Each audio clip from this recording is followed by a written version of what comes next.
Alrighty, good evening, everyone. Thank you so much for joining us tonight. It is May 21st, 2026.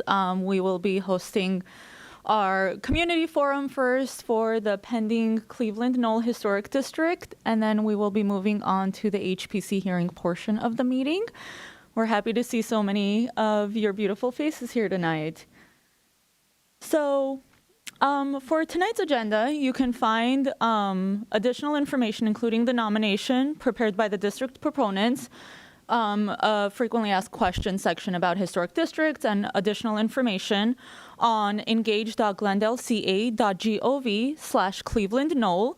This QR code on the screen will take you to that page, so feel free to scan that in or type in the address. And tonight's call-in number is on the screen as well. It's 818-937-8100. and I'll explain a little bit more about the commenting section for each portion of the hearing. So for tonight's agenda, the first part, which starts right now, is the community forum.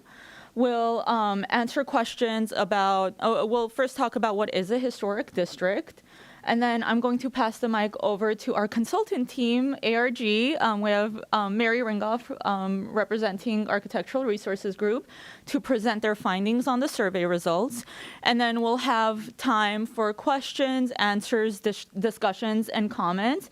You're free to express your support or opposition of the district right now. There's no time limit on how long you speak. It's more of a engagement portion over here. But also, please keep in mind that even though the community forum portion is being recorded, it won't actually be on record for the Historic Preservation Commission, which is the second part of the evening. So if you would like your comments, support, opposition to be recorded as part of the Historic Preservation Commission hearing, please be sure to stay for that portion as well. The blue cards that you filled out, those are going to be for the HPC meeting. The chair will call out your names according to the blue cards, and you'll be able to speak. That's going to have a 3-minute limit. I will repeat this information before we start that portion of the meeting as well. But for now, there's no 3-minute limit. So to remind us where we are in the process right now, this is a streamlined survey process. We are in the community forum and the HPC review and recommendation of the survey. Tonight's commission will vote to authorize a petition circulation. And after this, there are still a couple of steps until we get to city council determination. Every step from this point forward, as you can see, is in blue because there will be public input for all of these steps. And similar to the mailing that you got for this first meeting, you're also going to get a mailing for the Planning Commission review final recommendation and the City Council final determination if HPC votes to move forward tonight. Okay, so let's get into the more fun stuff. What is a historic district? So historic districts can either be commercial or residential, but we mostly see residential districts. For instance, in the photos over here, you can see Royal Boulevard, which was the first historic district in Glendale. These palm trees that line the boulevard have been retained throughout time and have grown. It's also an example of distinctive community planning, and many of the homes are in period revival styles.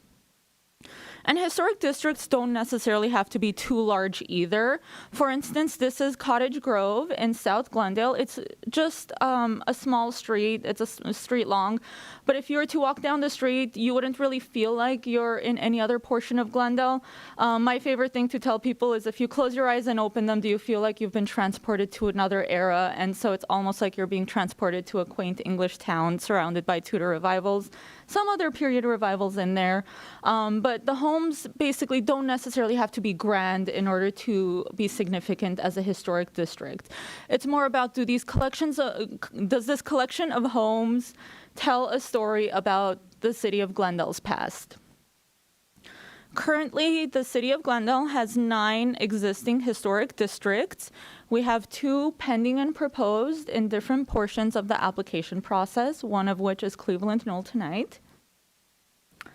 So what is a historic district? It is a significant concentration of buildings, structures, and sites that are united historically and aesthetically for a couple of reasons, usually more than just one.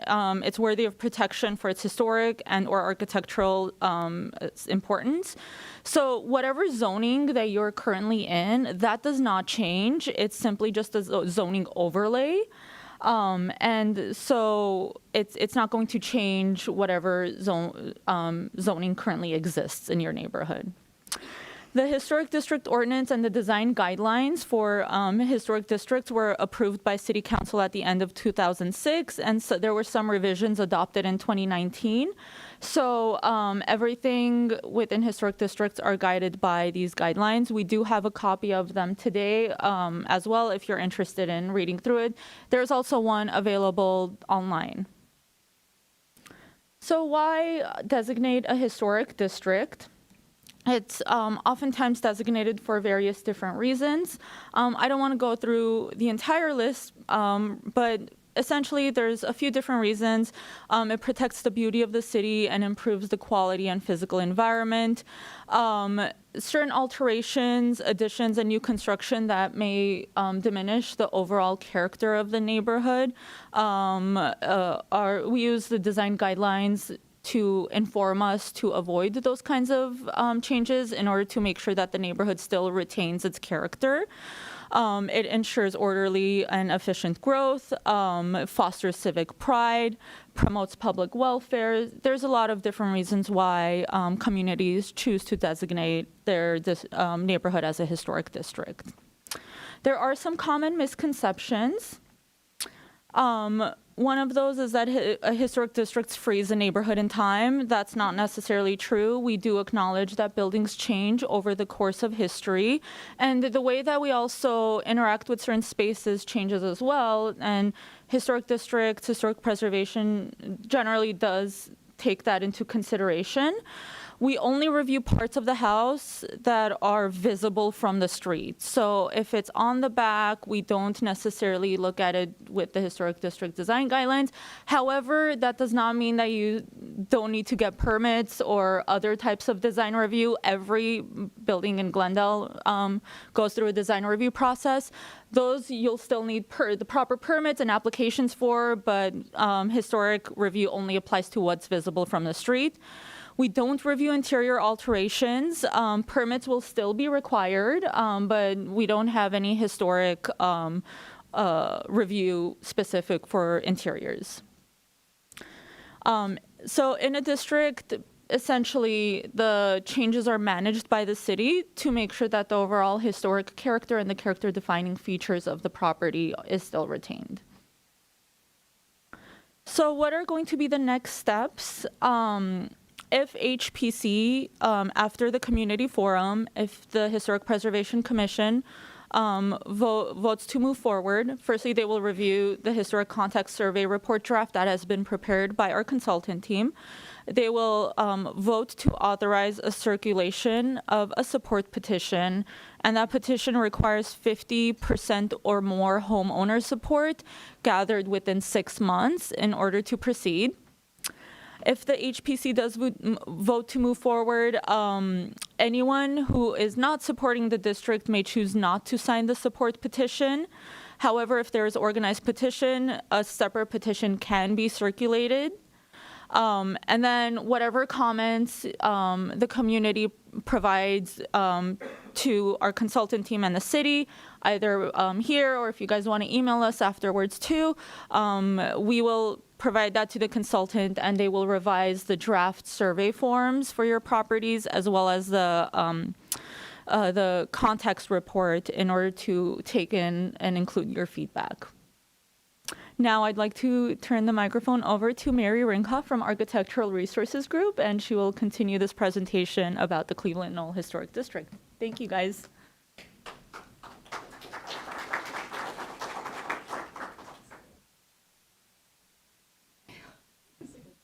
Very sturdy barrier.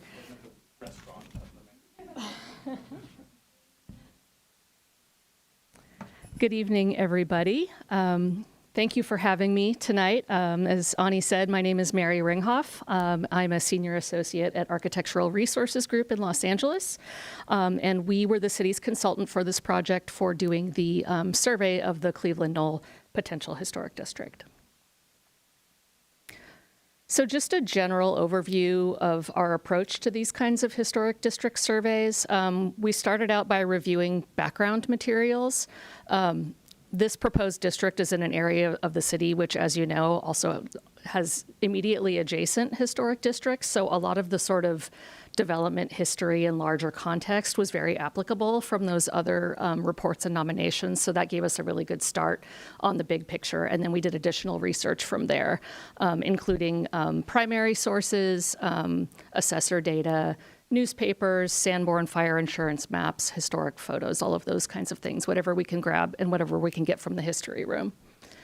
We used all of that information to develop a historic context statement, which is not a comprehensive history, but it's really focused on the built environment, and it enables you to analyze a particular project area and evaluate whether it appears to be significant and eligible for designation. We then surveyed each property within the district boundaries. All of that was done on foot. Some of you, if you live in the district, you may have seen me or my colleagues there. Everything is done from the public right-of-way, so we're on the sidewalk, we're in the street, we're not going into people's properties or anything like that. We have a mobile documentation app that we use, so sometimes it just looks like we're playing on our phones.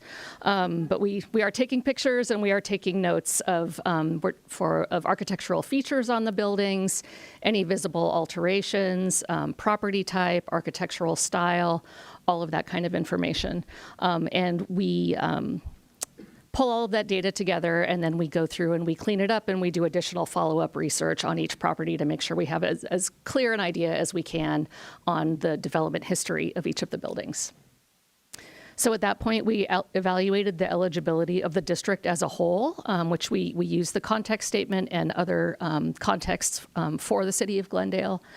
And we evaluated all of the properties within the district as either contributing to the significance of the potential district or non-contributing. And I'll get into that a little bit more to explain how we made that sort of distinction. And then we prepared the draft report and the state forms, which are called Department of Parks and Recreation 523 forms. They're just the standard documentation forms that everybody uses in California. And so there's an overall district record with information on the district as a whole as a cohesive grouping of buildings. And then there's a form for each of the properties within the district. So this is basically how we make the determination of whether a building is a contributing or a non-contributing property. So part of what we do is we're studying these districts, these potential districts, and putting together the historic context statement is we figure out what the period of significance appears to be. So that's essentially when did this district come to, when did it acquire the character that it has today? So it's very rare that a period of significance is just 1 year for a district like this. So in this case, it's a pretty wide period of significance. It spans 1909 to 1954. And I'll explain why it's so early. There are a couple of houses in this district that actually predate the subdivision and the development of the tract for this neighborhood. So contributing properties are built within that period of significance. They relate to important historic contexts that have been determined for this area, and they have high or moderate physical integrity. So that means they don't have big additions on the front. They haven't been totally changed. Their style is still recognizable. Their massing, their scale. And I don't know if we need to get into the status codes, but the state has, these are California Historic Resource Status Codes, and contributing properties receive a code of either 5D1 or 5B. 5B is for properties that are also individually eligible or designated. And then for non-contributing properties, there are multiple reasons why a property may be found not to contribute to a potential historic district. It could be built outside the period of significance, so anything built after 1954. Does not relate to important historic contexts. This wasn't really the case in this district, but if you had, a commercial property in the middle of a residential district, that might be one example. And the most common reason why a property is non-contributing is because it has low physical integrity, which means it's been extensively altered. And those receive a status code called 7DNC. This is the proposed boundary for this district. They're a little bit irregular, but they're essentially West Kenneth Road at the north, Glenwood at the south, the rear parcel lines of Graynold Avenue at the east, and the rear parcel lines of Bruce at the west. And it's a total of 232 properties. Just a little background on this district. Most of the subdivision of these tracts started in 1922 and continued through the 1920s. It is consists of 7 tracts, which are then subdivided into smaller residential parcels. So some districts you'll see they're all one big tract that maybe were developed by one major developer. This was not the case for Cleveland Knoll.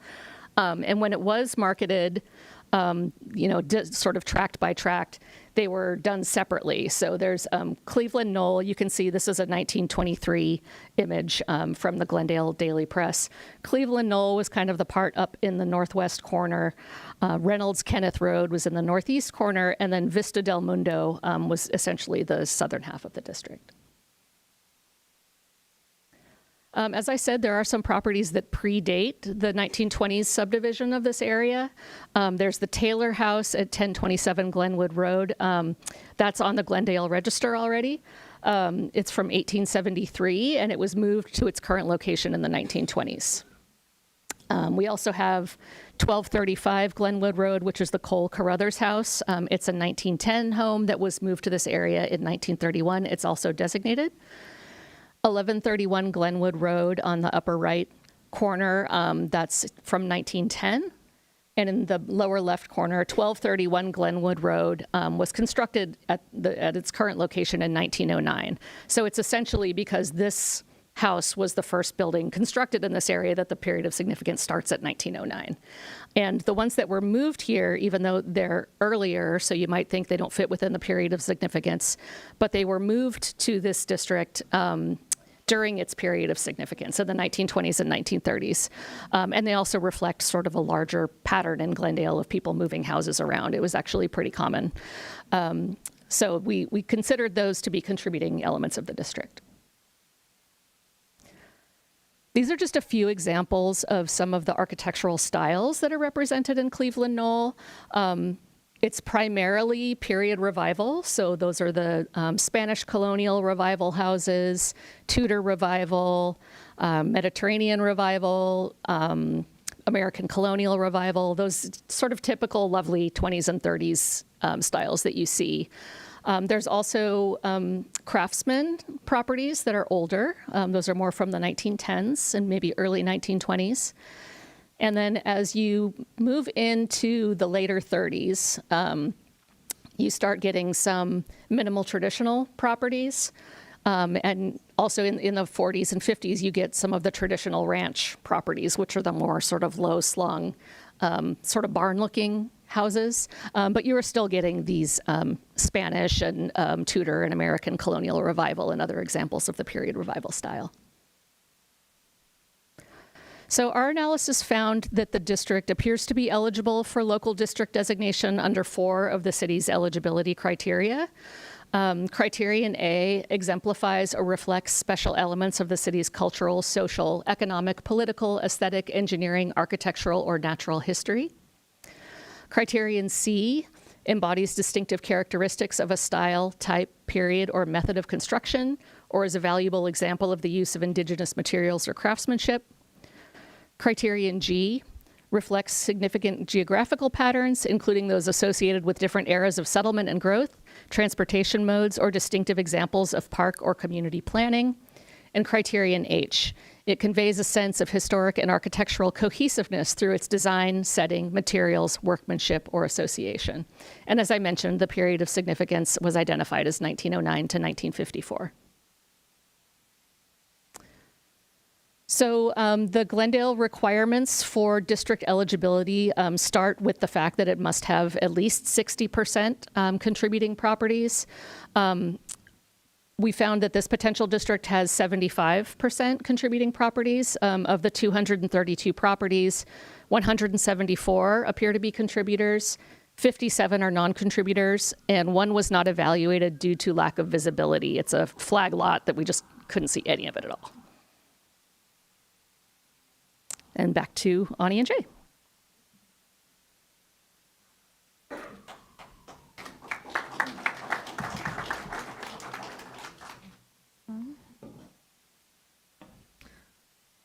Okay, thank you so much, Mary, for that presentation. So let's talk a little bit more about what happens after a historic district is adopted. So when you're in a historic district, you are not required to do any work on your property or bring it to a specific period of time.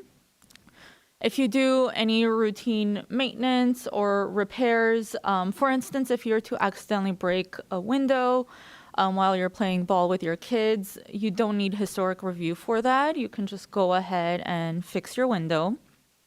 As I mentioned earlier, we don't do historic design review for interior work, although personally as a friend, I say try to retain your built-in cabinetry if you can, but we don't regulate that. Not official. Not official. Not official. So wait a minute. The fee structure for planning and building and safety permits is the same as it would be if you were outside of a historic district. So the fees don't change. And the zoning will remain the same, which includes the density, setbacks, height limits, parking, and etc. So when you're in a historic district, when you need to do work, the permitting process is similar for any property in the city with a few changes. Certain exterior changes that don't require a permit may be subject to review. Just reach out to Jay and myself, and we're happy to take a look and provide feedback. But so for instance, like with color, we don't regulate color. If you want to paint your house pink and purple, we don't judge, but your neighbors might, is what we say. Only when it comes to Tudor Revival styles, we do take a look at the colors, because the half timbering is a very important character defining feature, and that difference between the half timbering and the stucco color is something that characterizes Tudor Revival properties. So that's something we look at, but otherwise, go crazy and do whatever colors you'd like to do. We don't regulate landscaping either, unless the landscaping is found to be historically significant, which in this case, we won't be regulating landscaping. And also keep in mind that there's all different rules for contributors and non-contributors, and all of this information is found within the Historic District Design Guidelines, which again, we have a physical copy here, but it's also available online. And Jay and I are resources for the community if anyone has any questions at any time. Mary did mention survey forms. This is not a survey form from your neighborhood, but I did want to just show you an example of what this looks like. All of the property owners and residents in the neighborhood should have received a physical copy for your property. These are also available online as well if you do want to go take a look at the digital copy on that Engage Glendale webpage. I'll pull up the link again at the end of this presentation. So there's two things to keep an eye out for. Mary already mentioned the status codes. It's in that gray box. It'll tell you the status code for your property up top, whether it's a district contributor or non-contributor. And another thing to look out for is the description of the property and character defining features.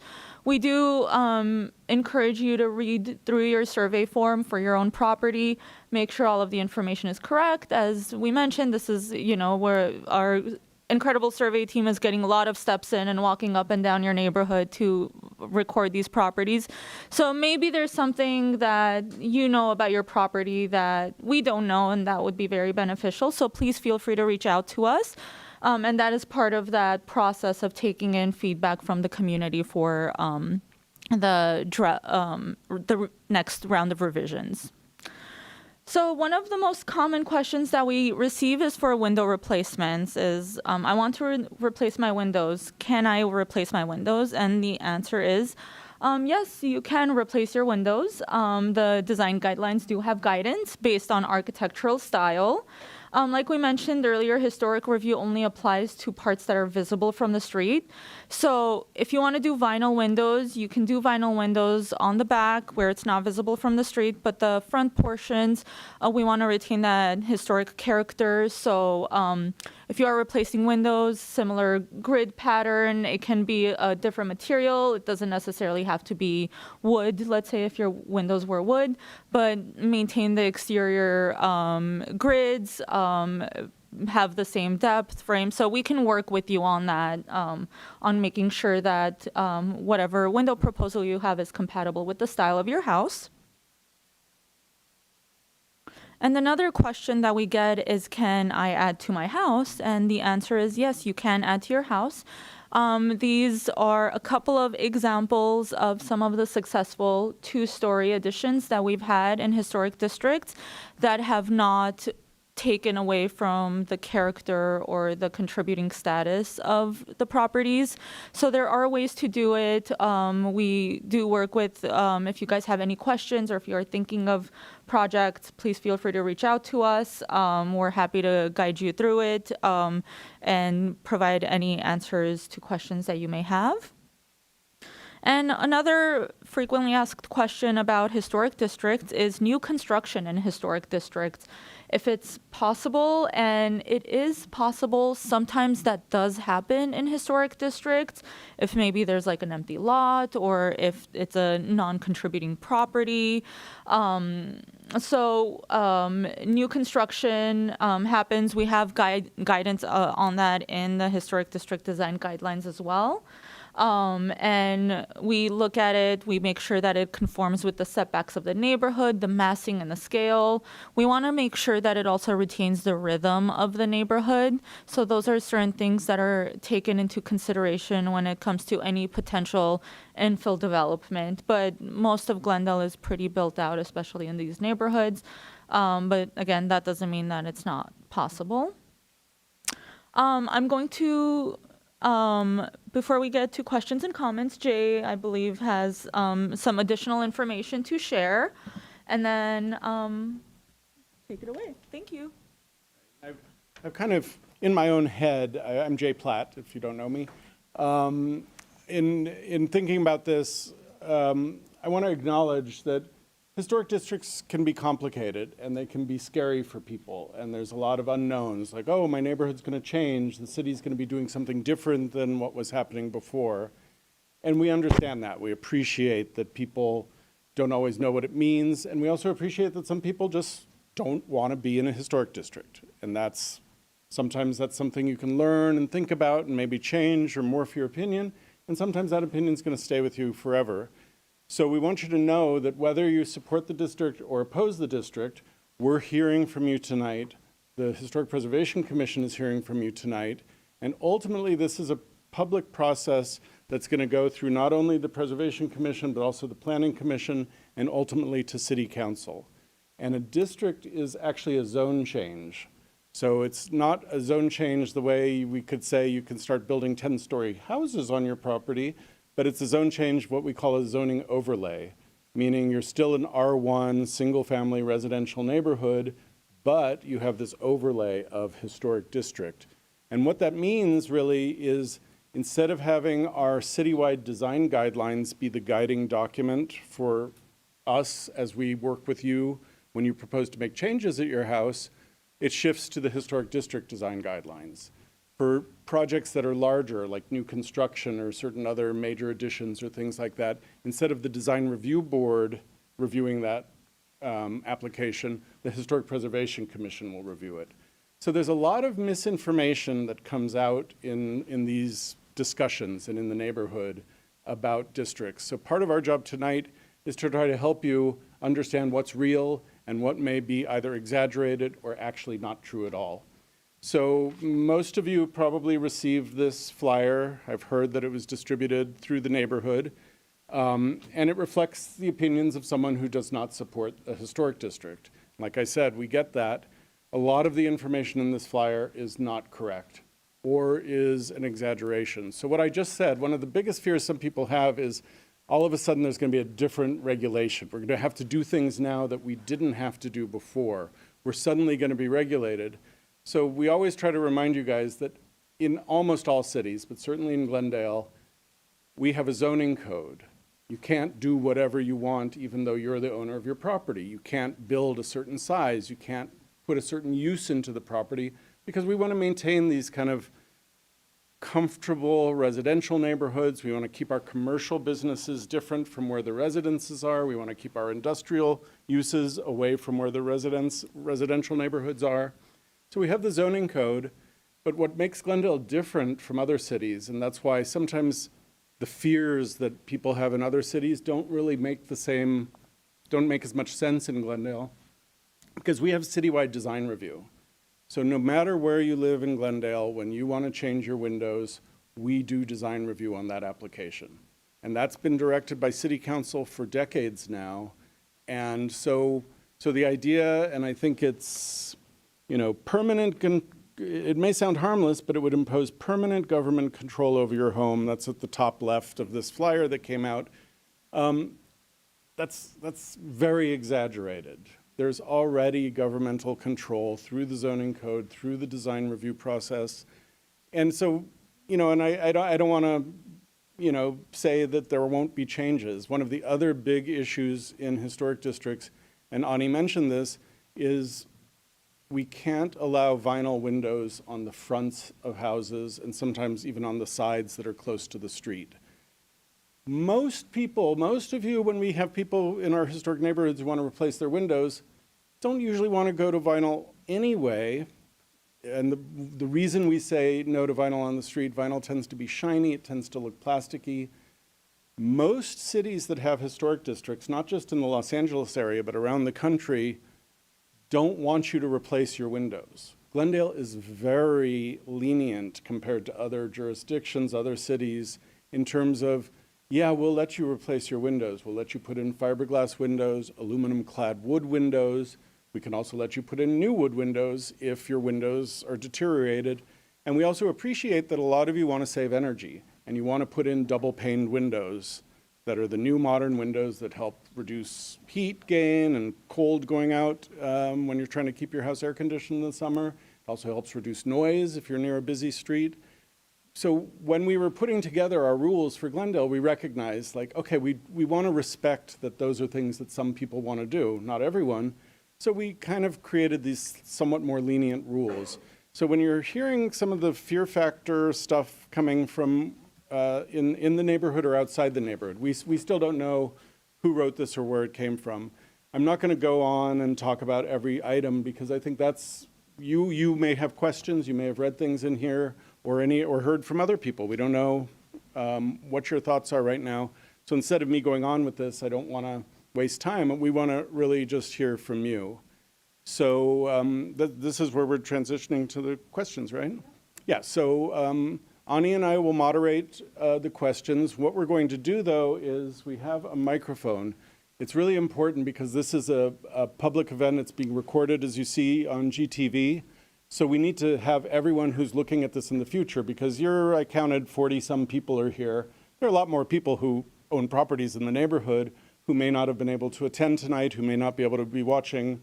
And I figure I'll walk around with this. Yeah. So what I'm going to do is, and we'll try to keep it orderly, and if you just raise your hands and let us know when.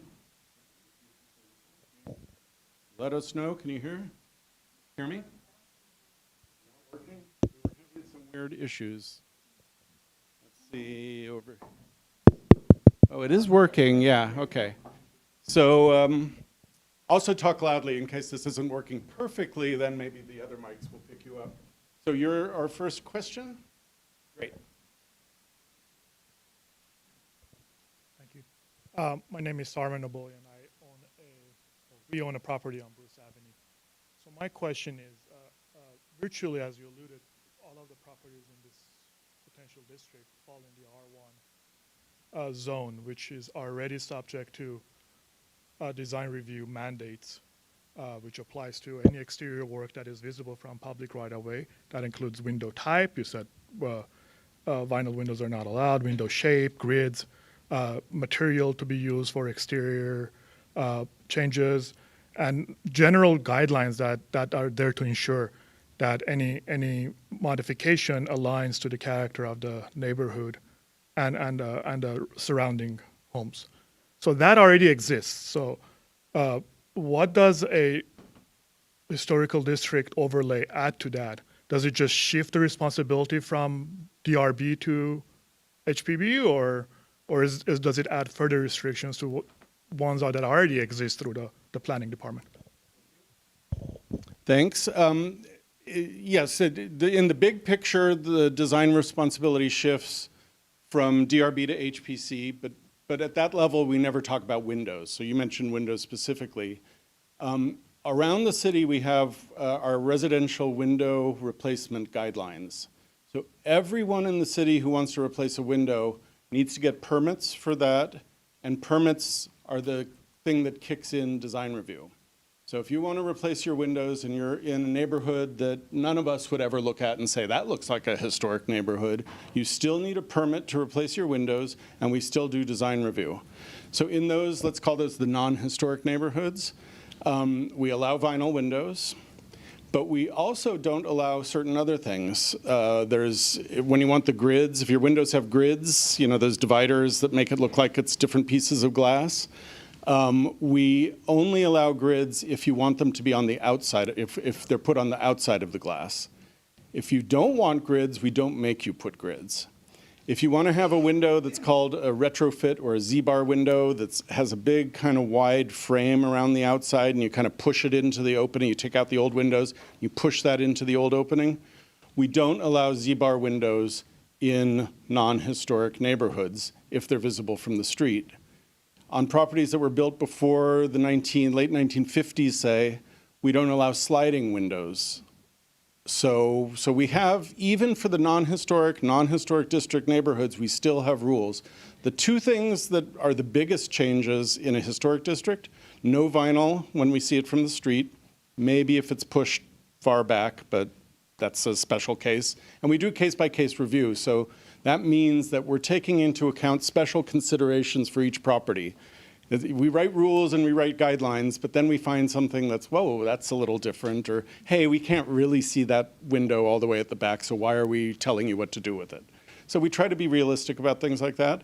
So the first thing in the historic district, no vinyl.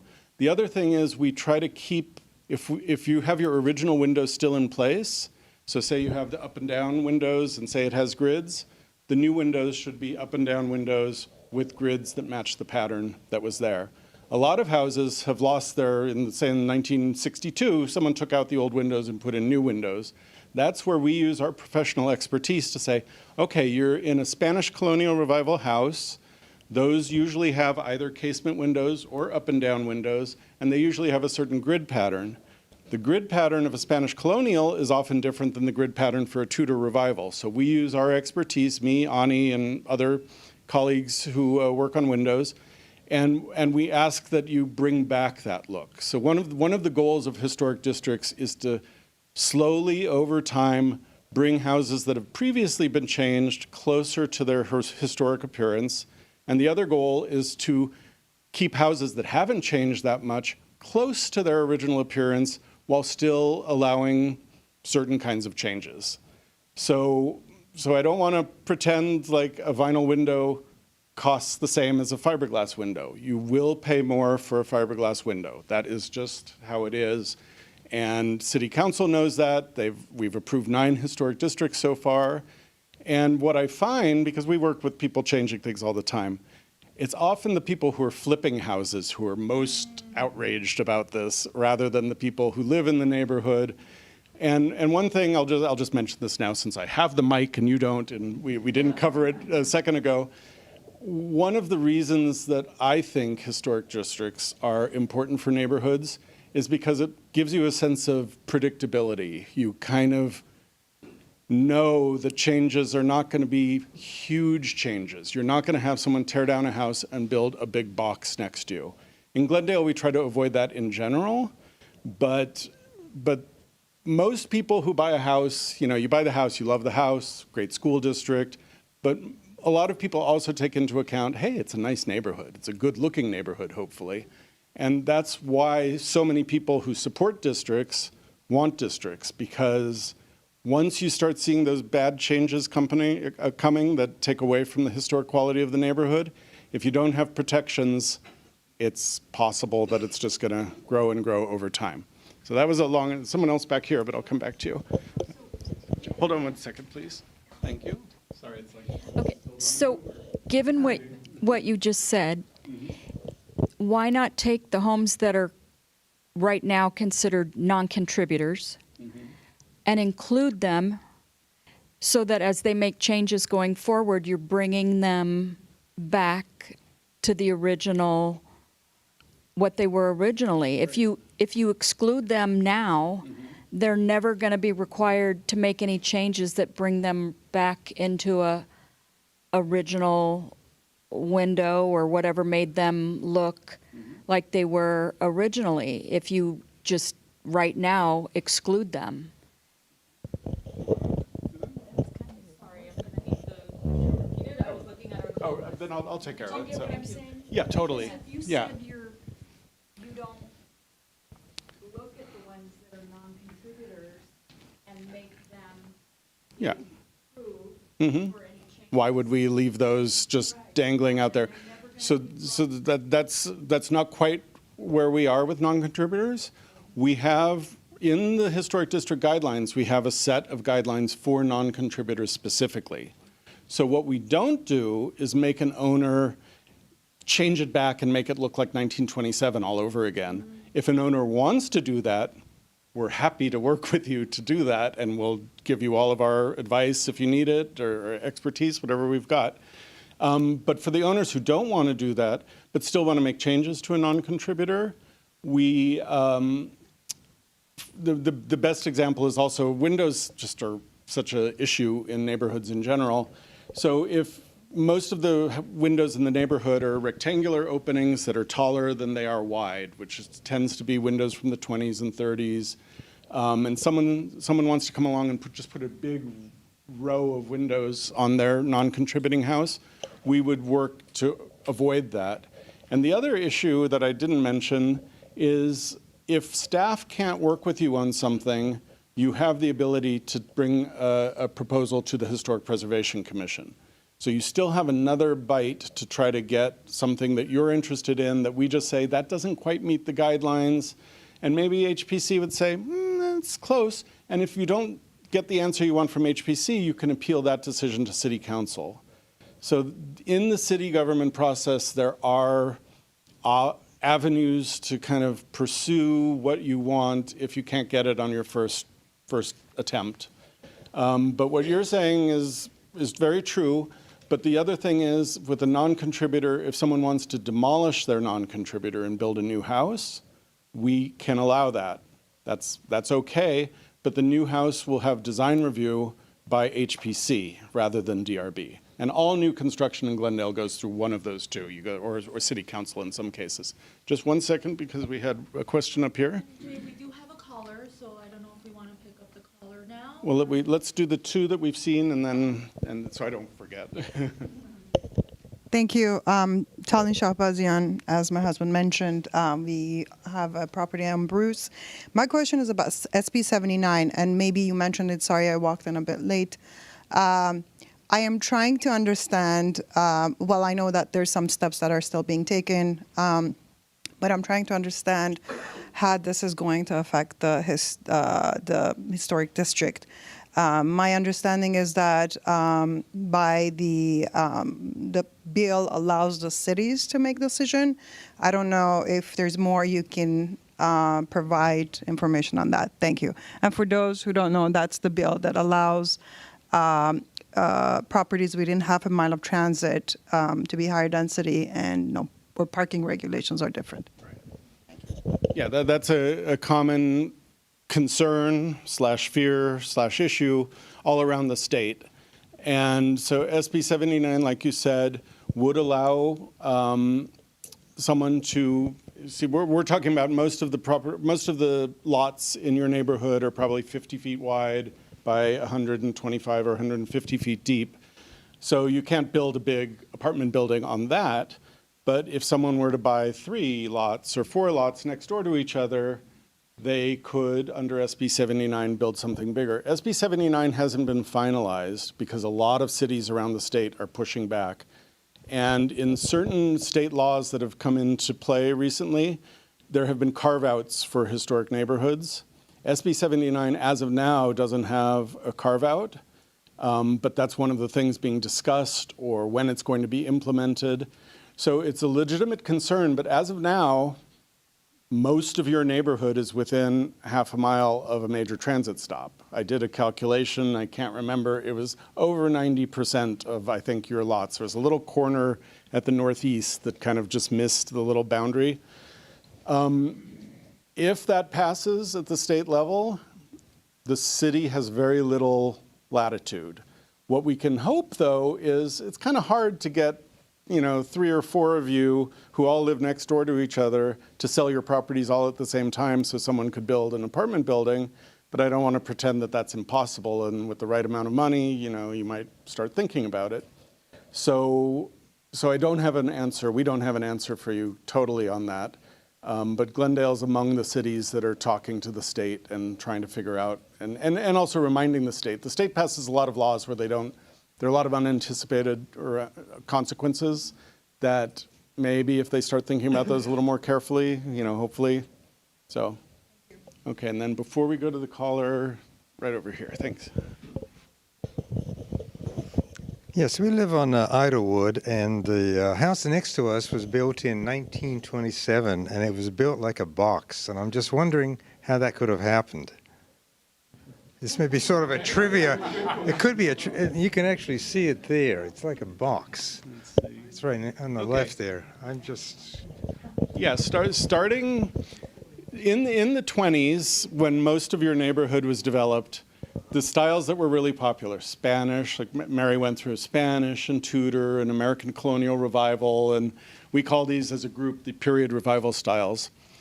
1929, we have, the stock market crash, the beginning of the Depression. Glendale had a surprising amount of construction during the Depression, but around the country, there was a recognition that people didn't have money. We didn't have the ability to kind of maybe build as big and as grand as before. And Mary mentioned a style that's called minimal traditional. And what that means is there was some federal funding involved where you could get loans from the federal government to build these what they called minimal houses. Now we call them minimal traditional. And a lot of them have aspects of, you can look at it and say, well, that's kind of a Spanish house, but it's got a little bit of tile at the front, but it's a box at the back. It's just a flat roof at the back. And you can see minimal traditional with Tudor influences, with colonial influences. So I think that's what you've got. And that's part of the story of your neighborhood. That's part of the story of Glendale. It has a physical, it has a physical manifestation of historical events. So it's kind of cool to kind of look at it and say, it's not the same as, the other houses, but it still has meaning. It still tells us part of the story. That wasn't an original house.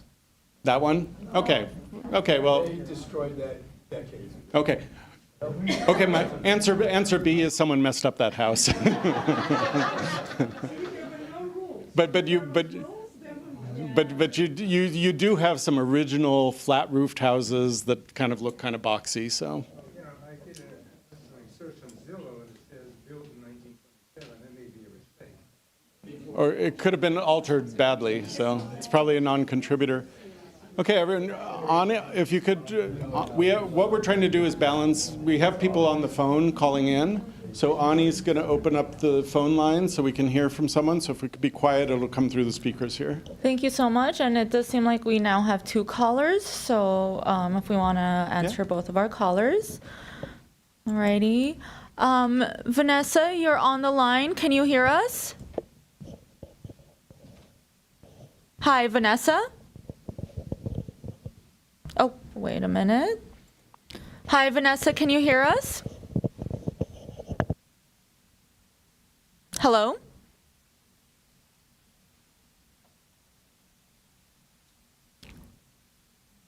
Vanessa?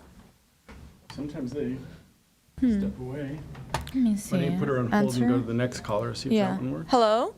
Trying again. Okay.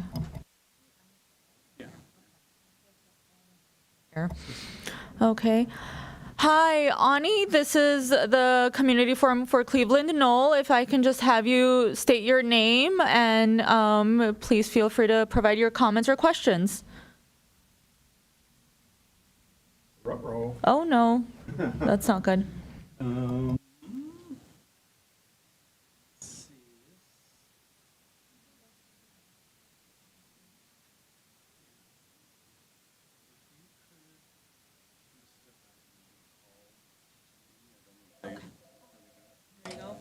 Heather?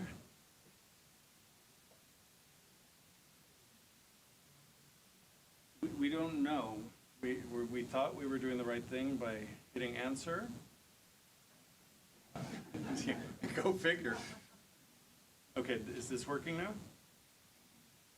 It's now flashing green on hold. Oh, hit air. Let me see. Hi, Vanessa. This is Ani at the Community Forum for Cleveland Knoll. Can you hear us? Oh, no. Well, it's red. Hit Yeah. air again. Maybe it should be green. Oh, hi, Vanessa. Can you hear us? Hello? Let's see. This is the Community Forum for Cleveland Knoll. Vanessa, can you hear us? Try Ani again using air. Okay. Let me. Hi, Ani. This is Ani from the Community Forum. Can you hear us? Hello?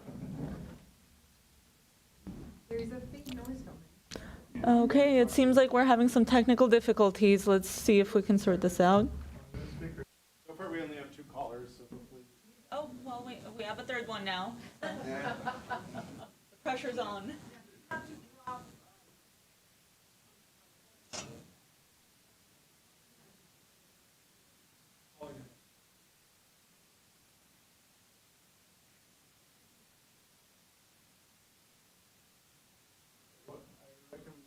If you could call Brian again, see if he can help, and we'll just continue in the room. Okay, great. I'll get this. I'm now regretting, we thought, oh, we'll put these tables up here. Fashion, Mary's totally trapped. Okay, over here and then up here. Thank you. Just a quick question about the boundaries. I noticed the boundaries in the original, proposal is different than the boundaries you were showing in the presentation. So I don't know what changed between the two. It was 238 homes. Now it's 232 homes, right? Now 232, well, no, I think there was a number count issue. Oh. I think the boundary's the same, because we've had different documents that said 238. I physically 1, 2, 3, 4 went through it, and we found 232. Mary's team did the same thing. Okay. So, oh, forgot Just I what was noticed supposed originally it was a square. I don't know. Well, no one's told us it isn't, so, and they called for the other thing, so they're usually pretty good. Sorry. You have more. So on one of your presentation too, you had a bullet point on when you determine contributor versus non-contributor of the integrity of the house. So what falls under this category? Is it like the windows? What exactly falls under this category?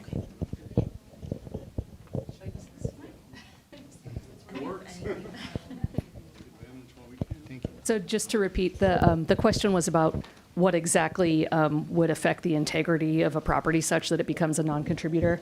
I want to make clear that it's not just any alteration. So in most cases, if you have a house where it's the same size, the massing is the same, there are no big additions, the porch hasn't been enclosed, even if it has replacement windows, it could still be a contributor. Where the windows come into play is if someone has significantly changed the size or shape of a window. So like Jay said about the sort of vertical versus horizontal, if there's been a big change to the window alteration, to the window surround and to the actual opening of the window, then that's more likely to knock it out as a contributor. There's also the consideration of cumulative alterations. So if a house has replacement windows and it's been re-stuccoed with a different kind of stucco than it had originally, and the roof material's been changed, and the door's been changed, all of that, there are a lot of little changes that can add up to make it a non-contributor.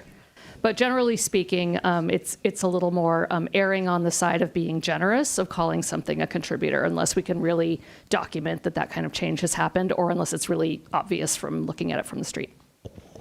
Yeah. Okay, I think I was going to go. Just a quick clarification too, and correct me if I'm wrong. We had a meeting here in October 2024 where the neighborhood that we referred to, for folks that are worried about new requirements with the historic district, at that point, the neighborhood that we referred to as Cleveland Knoll was given a pending status. So all of us in this neighborhood for the last 18 months have been living within historic district guidelines. And they've been actually protecting us in some instances, to go to your point, where someone was trying to buy and flip a house, put in the vinyl windows, and having the pending status protected the neighborhood against that, to somebody who wasn't intending to live in our neighborhood, was just going to try to make a profit and move on. So I only see positives, but it would be good for folks, as we think about this, if you can think of specific instances in the last 18 months where our pending status negatively impacted something you were planning, it would be good to talk about that, but we haven't heard of any. I've only seen protections given the pending status that were awarded. Thank you, and that's a good point and a good comment. So you don't have to ask questions. You can also comment and just tell us what you think right now. So. Hi, everyone. My name is Anna Uralian, and my house is a Spanish-style home from 1936, I believe, which I bought 2 years ago. And I have my elderly, aging parents living with me in that house. And I actually... the house, me and another person actually bid on it. And so basically the other person, they stated, I'm just going to go ahead and state it. A realtor stated that that person paid cash, and that's why they were going to give him the house.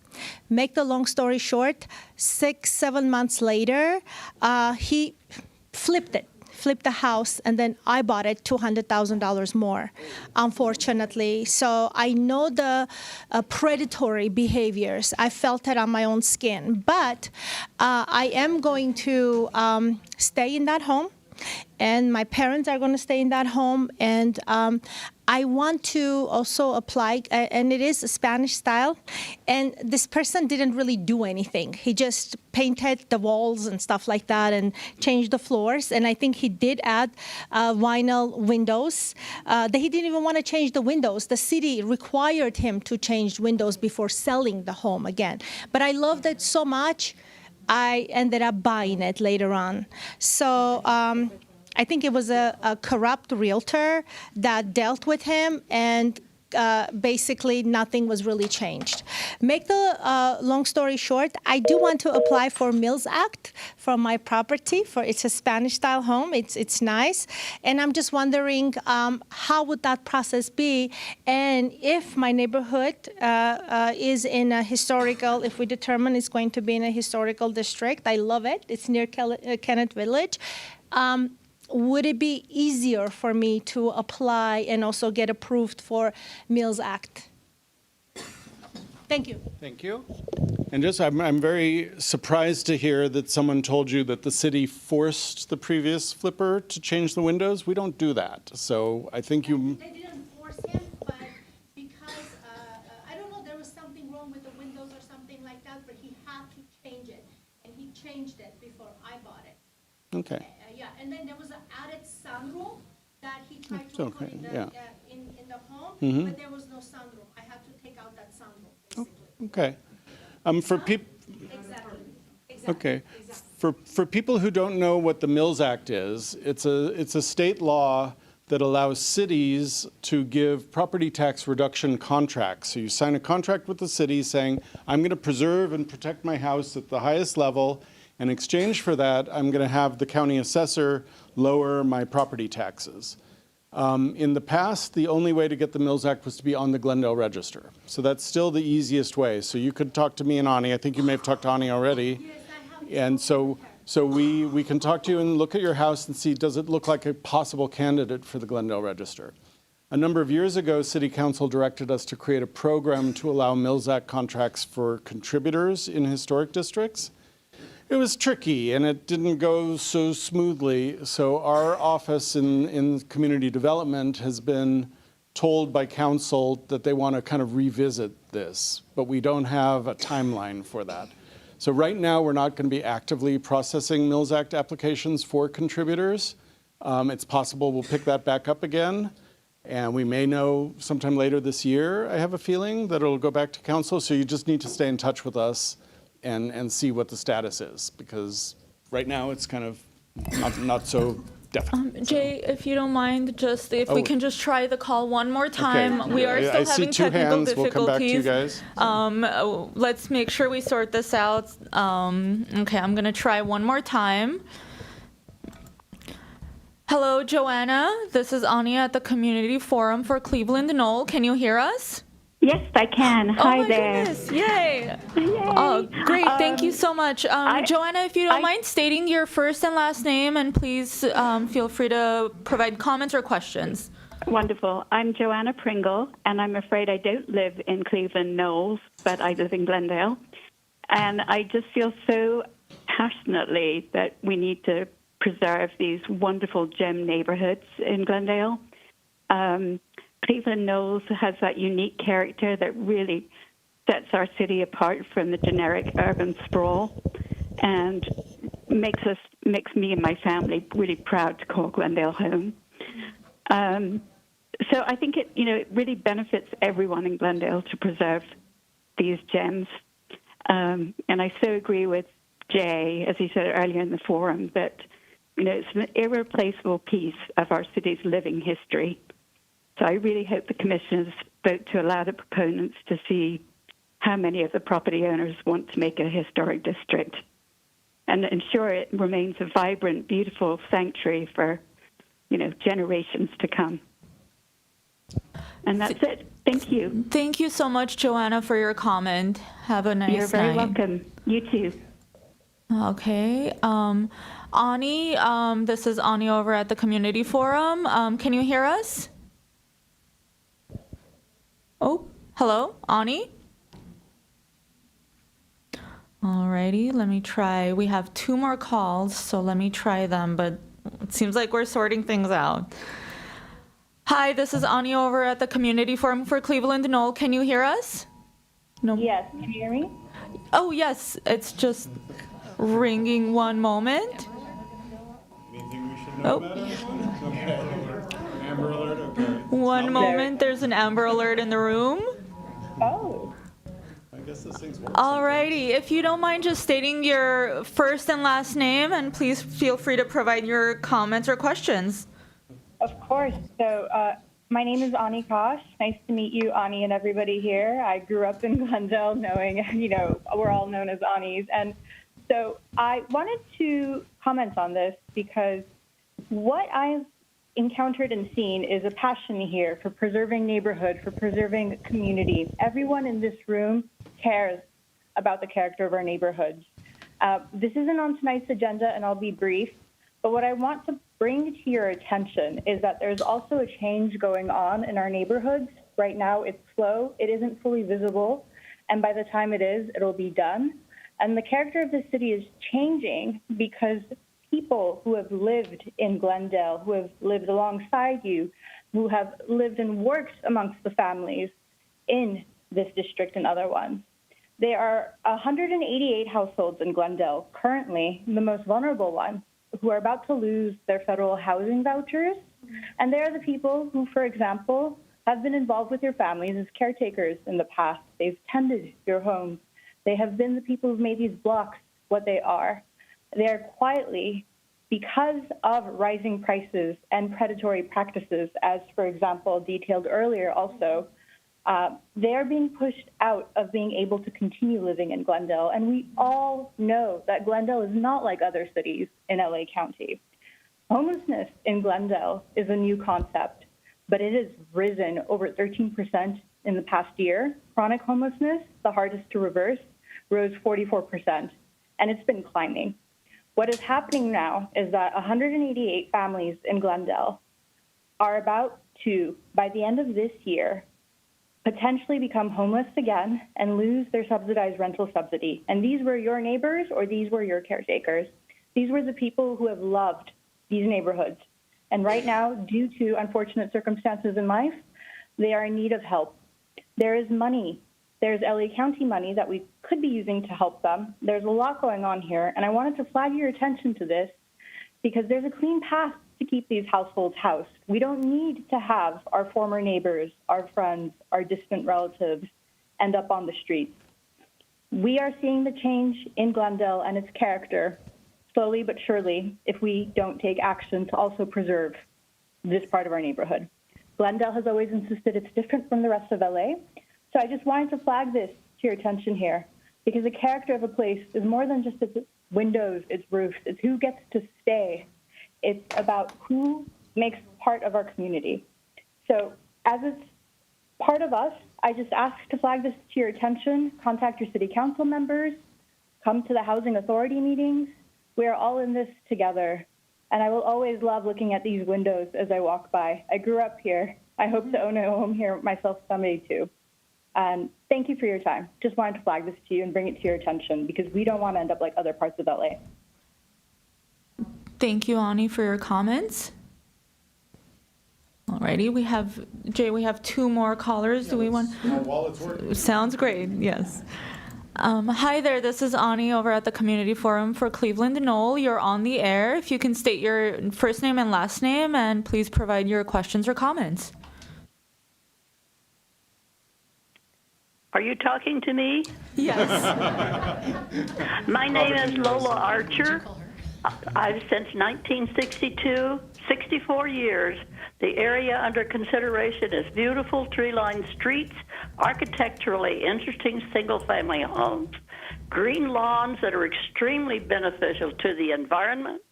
It is in walking distance of the 3 schools, bus stops, and Kenneth Village. A bill is being considered to turn Glen Oaks Boulevard into a thoroughfare through the San Fernando Valley, taking away traffic lanes for cars, bus, and making them into bus and bicycle lanes. This bill will then propose to take the single-family homes from Glen Oaks to Kenneth Road and build multi-story housing with limited parking, supposedly, for low and middle-income occupants. Until a convenient public transportation system is built, people are not going to give up their cars. Our streets are already crowded with parked cars in family neighborhoods. I am strongly in favor of the Cleveland Knoll Historic District to be approved in order to retain this lovely neighborhood and preserve our area.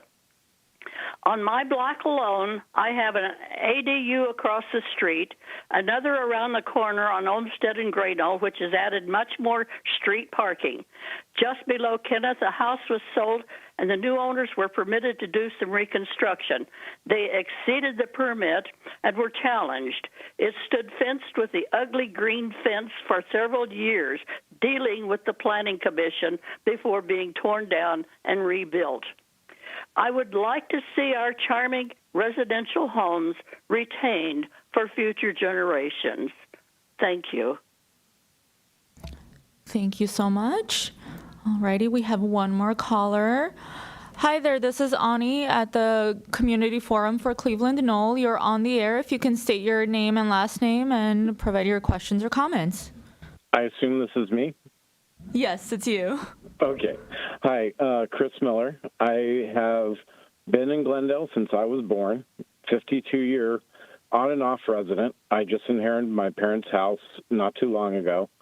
I've seen Glendale greatly change. Unfortunately, not always for the better. I personally would really want to see this go forward to, like the last caller, keep the charm of the neighborhood. I remember as a kid being able to ride a bike up to Kenneth Village and not even encounter hardly any cars. It's greatly changed since then with the high-density housing and everything going on. I do see an impact of having a lot of ADUs on a site. Parking in my area is very impacted. In fact, I hardly have a spot to park, and I'm on a corner lot.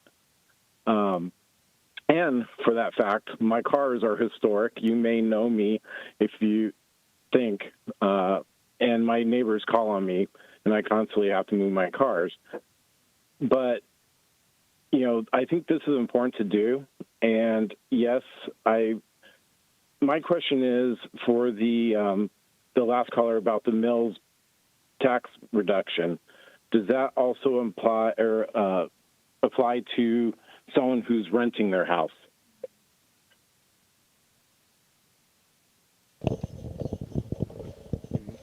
I'll answer that. A property owner is the only person who can apply for the Mills Act contract.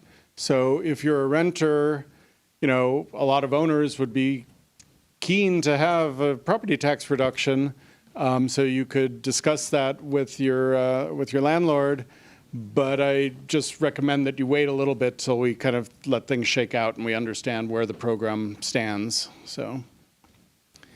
Right, Angie, that was the last of our callers for now. Okay, and that caller did raise something that we haven't spoken about so far, which is the accessory dwelling unit, the ADU. We allow ADUs in historic districts, so there's nothing about being a district that would prevent you from creating an ADU. The state we used to have stronger design review for the ADUs in the historic districts. The state, over the last 2 years, has said no, no, no. So we have even less ability to tell you what to do as you design and build an ADU, as we once did just a few years ago. But many ADUs have been built in historic districts. We don't put up any roadblocks for that. And while I'm on that subject, we also, and this is also through a state law, we don't regulate solar panels on your roof in a historic district. So even if you live on the north side of the street and you want to have your panels facing south where the sun is, we can't say no. So when everyone's saying no, no, no, historic districts are going to keep you from doing a lot of different things, just keep in mind, take a grain of salt with that, because while there are those things that, we can talk about even more if you want, but a lot of the things people are really afraid of aren't really accurate or true. So, okay, so we're done with callers, and we had 2 people back here. Thank you. I hope I'm not jumping ahead of your schedule, but I would like to know how long the whole process will take to this issue to go in front of the city council. Because I know some of the council members right now are very much against any part of Glendale to be historic, and they openly said that. So I want to know how long is and one more thing, anytime I would prefer, probably everybody else too, the day that it's going to be an agenda in the city council, I would like us to be informed, so we will be there, so we can make our voice to be heard. Jay, I'm happy to answer that. What's that? I'm happy to answer that. Great. We will make sure that all of the property owners receive another public notice mailing, just like how you did for this one, and the information will also be online. It's going to be on the city's website and the Engage Glendale website, the webpage as well. What I would strongly recommend is if you go to the Engage Glendale webpage, click on follow. That way, anytime there's a new update with your neighborhood, with this neighborhood, or any other project in the city of Glendale that you're interested in, you'll be able to follow along. You'll get an automatic notice for that.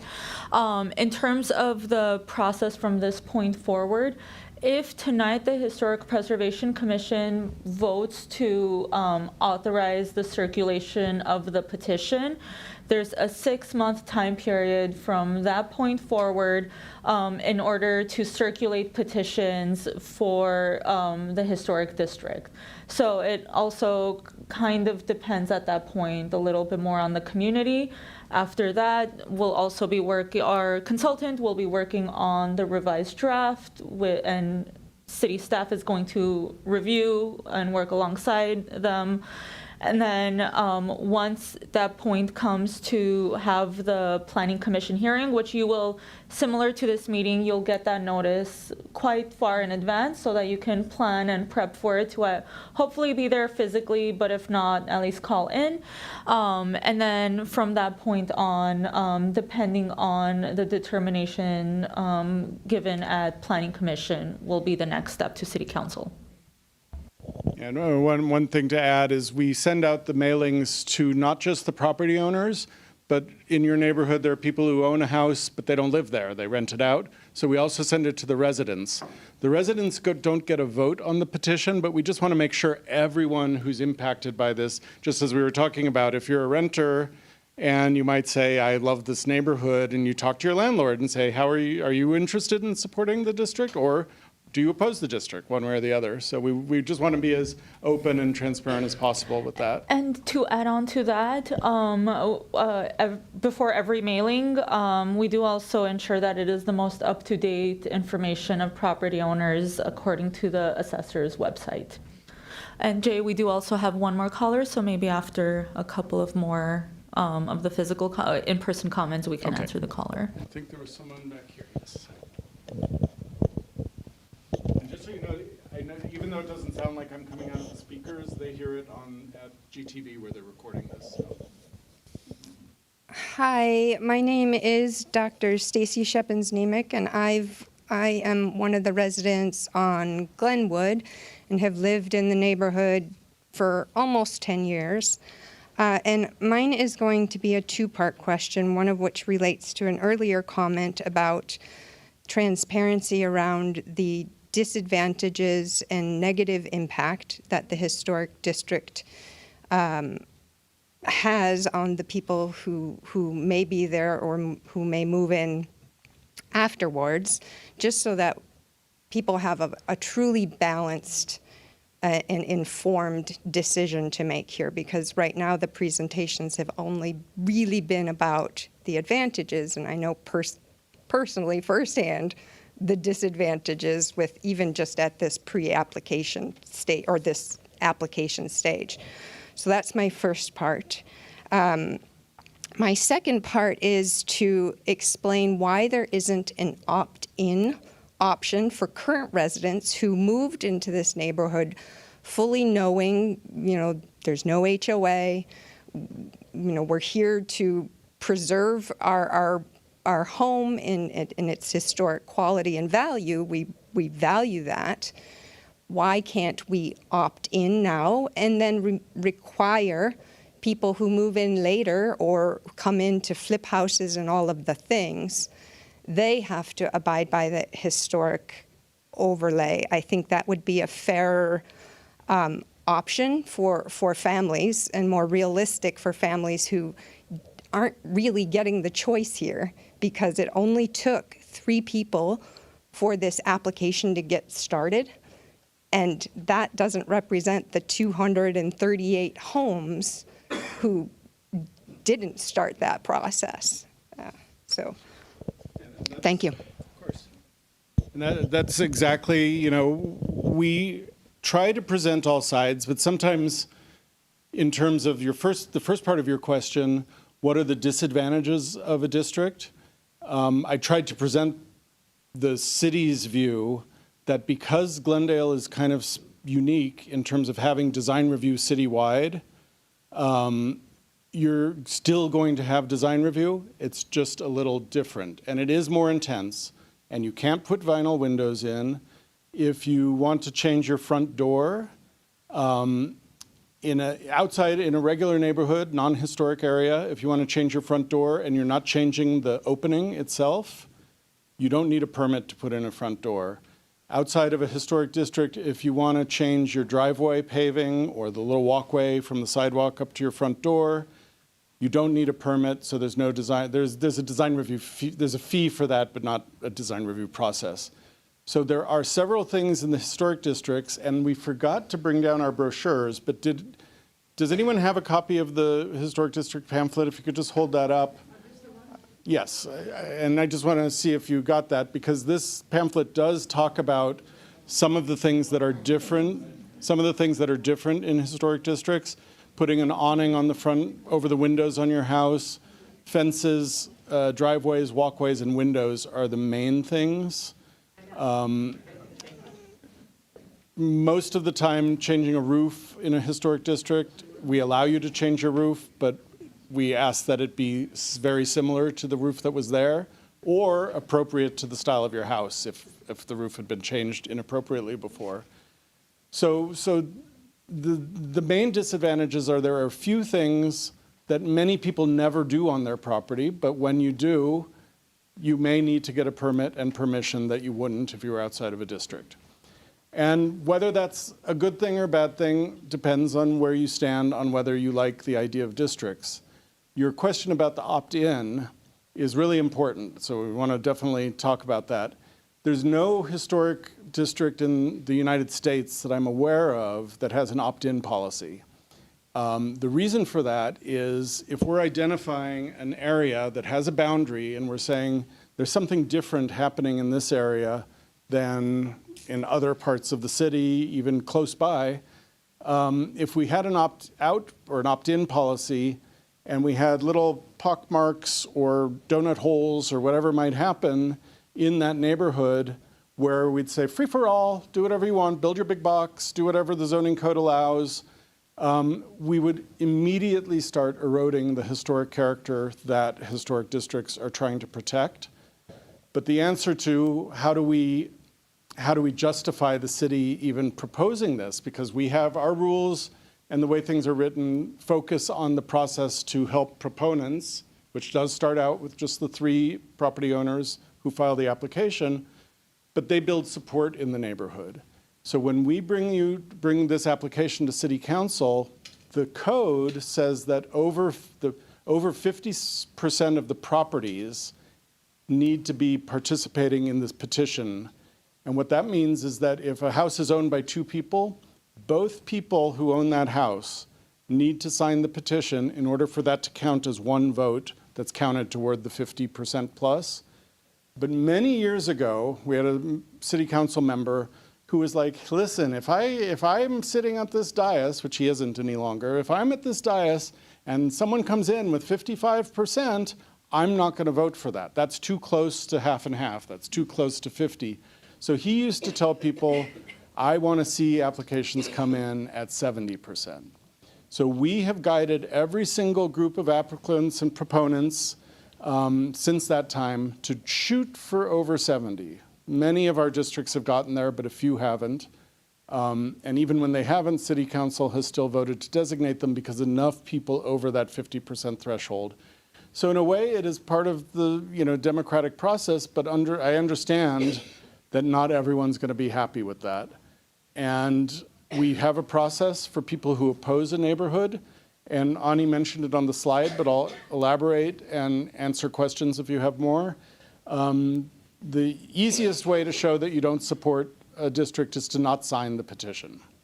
But that doesn't necessarily mean you oppose. If we go through the petitions and we look at all the addresses and we say, okay, the X number didn't sign, that doesn't mean everyone opposes it. That means some people oppose it, some people may not have been home, they may not have been reached, we don't know. So the best way for opponents to actually tell the city that we don't want this district is to file a petition of your own, which is a formal petition, and it's more or less the same petition that we give to the proponents. One's called the support petition, one's called the opposed petition. And you can circulate that among your neighborhood. And again, this is not something that Ani and I or anyone from the city is doing. We're not going out and saying the city is asking you to sign one of these. It's from your neighbors because it's a grassroots neighborhood-generated process. So the opposition petition is a little funny, though, because it's not the 50% plus. It is based on our city charter, because this is a zone change. So when people oppose a zone change and sign petitions opposing it, their vote counts as the frontage of their property. So if you live in the middle of a block, you get 50 feet of vote. If you live on the corner, you might get 200 feet of vote. Doesn't feel fair to me, but that's what our charter says. And so then we count the entire frontage and the entire proposed boundary, and we get a percentage of opponents' frontages versus the total. If the opponents get over 20% of the frontages, all 5 council members need to support the district, vote yes for the zone change for the district. So it doesn't automatically mean no, there's no way you're going to get the district, but politicians are listening to the community either because they care or they want to stay in office, or both. So there is definitely a way for people who oppose the district to do more than just not sign. You can actually organize with your neighbors, and we will work with you the same way we work with the proponents. We just don't have a process at the beginning to have opponents start that petition process. And we don't know that we've heard that council also wants us to talk about changing the ordinance. which might ask people to build support up front, which is what we used to do. Council asked us to streamline the process. We used to require an initial 2 petitions. The first one was to get 25% of the properties. It was so easy for every district that we've had so far to get that when council asked us to streamline it, we eliminated that and created just the larger petition. We created this meeting to have the community forum and the HPC hearing on the same night so that we could compress the timeline a little bit. So ultimately, council's the boss, and politics and preservation are hand in hand. We only can do what the politicians have the will to do. And that theoretically is based on the will of the people. And so we may be having more discussions about the process in the future, but that doesn't mean we're going to change what we're doing tonight or through the rest of the Cleveland Knoll process. So does that cover kind of your ideas? I don't want to kind of be Pollyanna-ish and say everything's wonderful. I get that things change and not everyone's going to love it. So. Right, yeah. We're living through the nightmare that is this despite loving historical stuff. Okay. And so I'm happy to talk to any neighbors about our personal experiences that we're struggling with. Okay. And if you're having, if it sounds like you're having specific issues on work that you're doing now or recently? Yeah, we're in those. And I don't remember your name. Have we talked or? I was a caller last time. Okay. I never got it working. Please jot down the numbers and emails up there. Ani and I can both help you. If you're getting hung up on something or there's a real problem, sometimes we can help smooth it over, but not always. Sometimes it's just you're up against the guidelines and there are things we can approve or not. But again, like I said, if staff can't approve something, we can bring it to the commission to talk to. And if the commission can't approve it or doesn't approve it, we can go to city council, which often will be more receptive to that kind of thing. So, all right? Let me just get you this. Sorry. So once the petition process starts, how will it be circulated? Like how? Thank you. In the past, we've had different ways, but generally it's the people who support the district. There's kind of the kernel of people, the 3 property owners who signed the application, but generally there's a bigger group, and many of you here may be part of that. We support this and we're working together. We give materials to the people who are walking through the neighborhood that we think are unbiased, that we believe to kind of have a fair presentation of here's what the reason the city has historic districts. We think they benefit the community in many ways, but we also acknowledge here are the things that you're going to have to do in a historic district that you wouldn't do if you weren't in a district. So all of that's in this pamphlet. We have information on the petition form itself, and we rely on the people in the neighborhood who are circulating, whether it's a support petition or an opposition petition, to be as honest and unbiased. And they may say, this is why I support this district. You may have other reasons, or you may not want to support it. Either way, hopefully that's happening. We've never heard, we have 9 districts going back to 2008. I've never heard anyone say, someone came to my door and lied to me. And we've never heard from council that was happening. That's happening.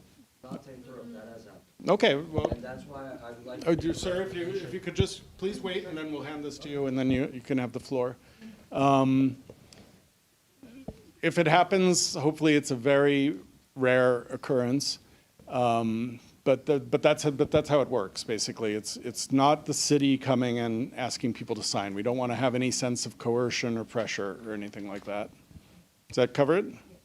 Okay, let me just go to the gentleman over here since well, I didn't see any other hands, I don't think. And then we have callers. Jay, we have 2 callers, so after the gentleman, if we can answer the callers. Yeah, let's just address this while it came up, so. Yes, as I mentioned, I'd like to make a recommendation, if possible. Whoever is going around with the petition or giving information not be part of the community, so they can actually be unbiased. Again, I'm not going to name names, point fingers, but I was approached, complete lies, Oh, it's going to be ADUs left and right. Do you want apartment buildings here, so forth and so on, not knowing that I know state law, solar, what's allowed, what's not allowed. I completely agree with the doctor, I believe. As far as stucco, I have siding on my house. If I want to change siding, that's my prerogative, that's my decision. As far as how the houses look, this is my personal opinion.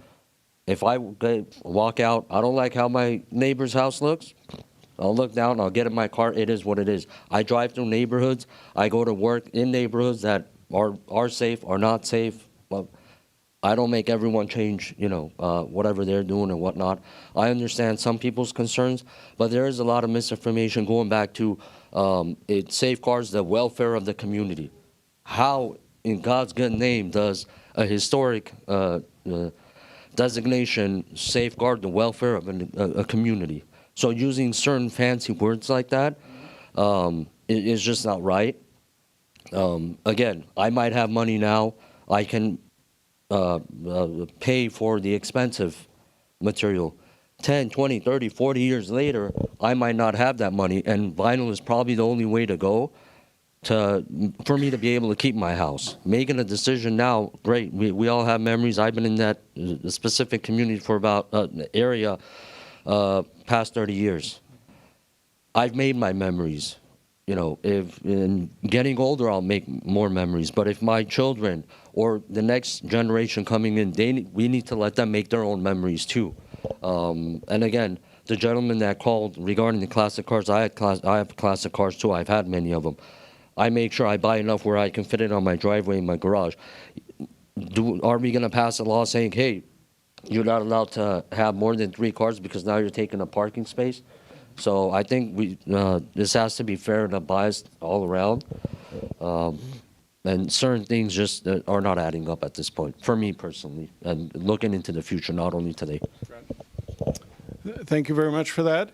In terms of the distribution of the petitions, the decision was made many years ago that this be done from the community. I get your point, and it's unfortunate if you're hearing things that aren't true. And we work with the proponents, and we will do it again as the petitions are handed over to make sure, because SB 79, none of us know what's happening with that. And whether the state ultimately says it doesn't apply to districts or not, it originally did in the current language. It applies to districts. District doesn't stop SB 79. So we will work with the proponents as best we can to prevent that. If anyone is hearing things that they think are untrue, Ani and I are around, and we will educate. We will say, stop it. Don't do that. Because no one wants this to be based on fear. And the opposition to districts can be based on fear. The people wanting districts can be based on fear. We want this to be based on quality of life, quality of neighborhood appearance and feel, and the things that have been proven around the country. Thousands and thousands of districts exist around the country. It's a very popular thing. And while there will always be opponents, most people ultimately aren't what I would call suffering, except the initial, oh, I have to pay more for a fiberglass window than a vinyl window. In terms of your point about stucco, which you just mentioned as an example, just by way of sharing how Glendale works, if someone wants to take off all the siding on their house in Glendale, non-historic house, non-historic neighborhood, our design review process says no, we don't allow people to take decorative detailing off a building and turn it into a plain stucco box. What we will do in non-historic neighborhoods is let them take the siding off, but put other materials back. So generally we'd look for a mix of stucco and stone or brick or wood siding or something like that. The difference in a historic district would be we have the initial house that we base our decision making on. So if that house had a certain kind of siding, we're going to ask that you put similar siding back. And I don't even want to talk about fire resistant siding versus wood siding. That's all going to be worked out as the fire codes change and things like that. But we're going to be flexible with stuff like that. We recognize that there will be changes coming in historic neighborhoods, including designated historic districts. That may not be the most perfect solution based on pure historic preservation, pure history. And we're gonna accommodate those things as we go forward with our guidelines and our rules. So, okay, so we're gonna go to 2 callers, but did that cover your comments? Okay. Okay, alrighty, let me. Hello, caller. This is Ani from the Community Forum for Cleveland Knoll. If you can state your name and your comments, thank you. Oh, hello? Hello, caller? Okay, let me try our next caller.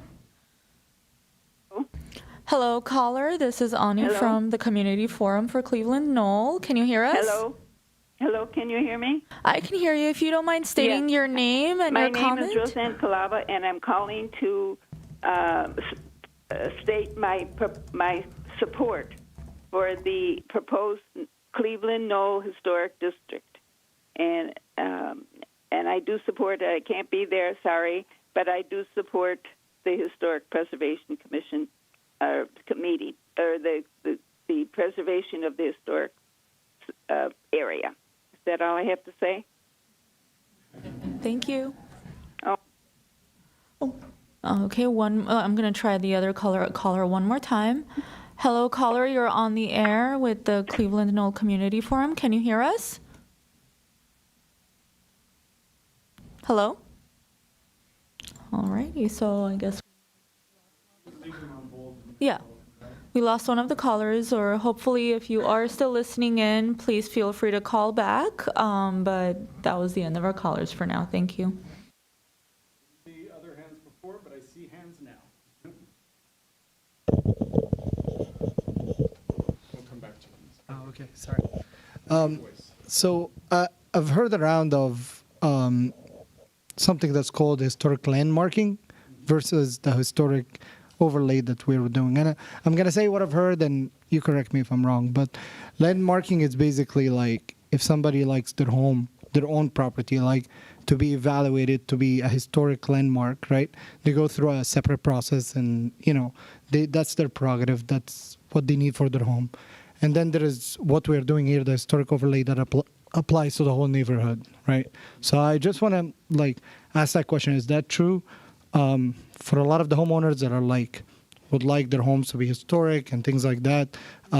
Is that an option? They go through the landmarking rather than I'm hearing like some opposition, and I've heard it from the neighbors too, and from myself as well. So because I went through the process, and I know you asked the question of like, did you go through the process of like doing something with the city that include historic, and I did.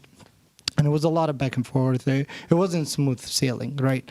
And you cleared that. You said it's not going to be like R1, but R1 is already protecting us from a lot of the things we mentioned, right? A lot of the concerns that were mentioned in the neighborhood, R1 protects us today, right? So what's the need for the historic overlay? I'm not clear on that. So you're correct in your first thoughts. There's a difference that we have 2 levels of historic recognition. There's something called the Glendale Register of Historic Resources that looks at individual properties. Those people ask us to designate their property, and it goes through a process similar. It goes to HPC and goes to City Council. And if they get designated, they become eligible for the Mills Act. And they can put a plaque on their house, and everyone can look at it. Districts are different because the idea of, if you picture, you draw a boundary anywhere in the world, put a circle or a square around a number of people's properties, the idea of ever getting 100% of people to say the same thing anywhere in the world is extremely unlikely. But many cities have decided that historic districts benefit their communities. Sometimes they enhance economic activity. There are some cities that have historic districts that become tourist attractions. People want to go there, money's coming in.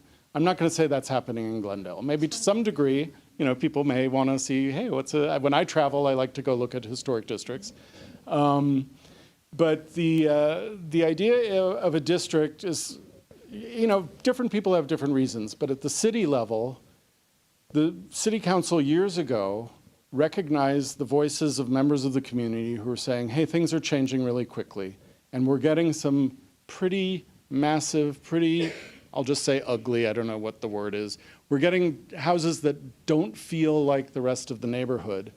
And some people who live next to that house may even think my property values are going to be reduced because this house is on the south side of my place and it's a sheer 2-story wall, and I'm going to lose some sunlight, I'm going to be in shadow, I'm going to have this wall I'm looking at, I'm going to feel less privacy. That's why the city has general design review all over the place to try to prevent these giant boxes. In a historic district, it's a little more nuanced because there's also this aspect of character, this feel that's different in the neighborhoods. And it's emotional, it's not a completely objective thing. And that's why we're never going to get 100% agreement on something like this. But for me, what I said before is I always come back to this, and I feel it deeply myself. A historic district gives you some predictability that your next door neighbor is not going to do something that dramatically changes the quality of life on your property.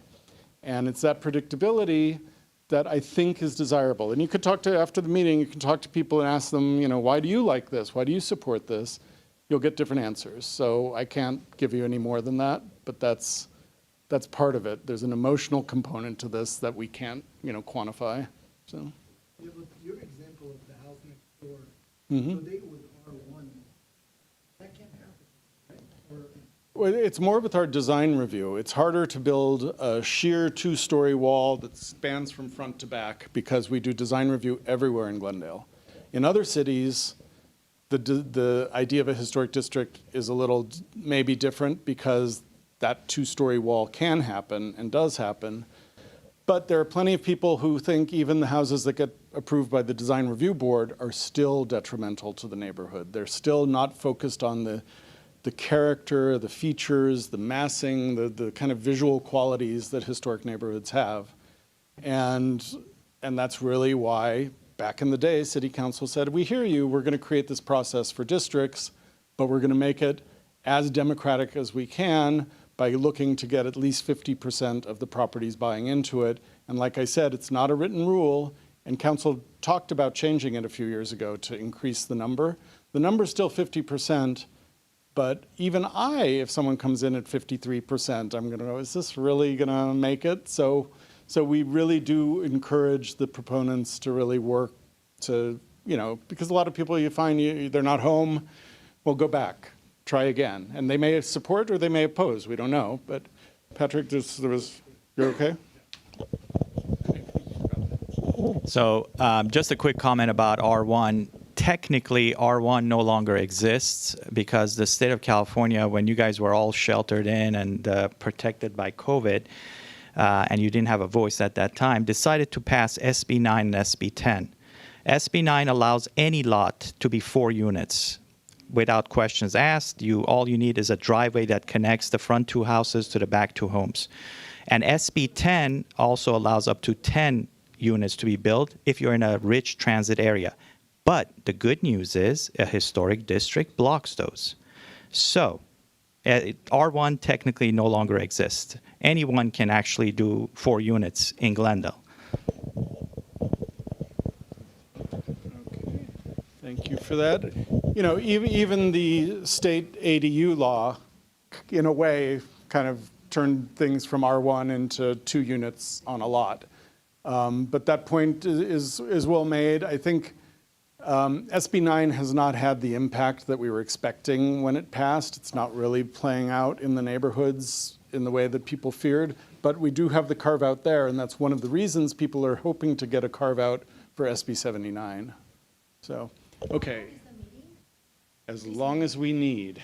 Yeah, but hopefully not forever, because don't forget, you can all stay for the Historic Preservation Commission meeting also, which we're going to try not to make too repetitive, but we do want to answer questions as much as we can. And Jay, we do also have another caller on the line after we answer some of our. After this gentleman, we'll go to the line. Can those 4 ADUs be 2 stories?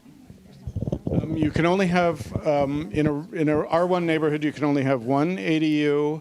You can also have a junior ADU, which is inside the house itself. And now ADUs can be 2 stories.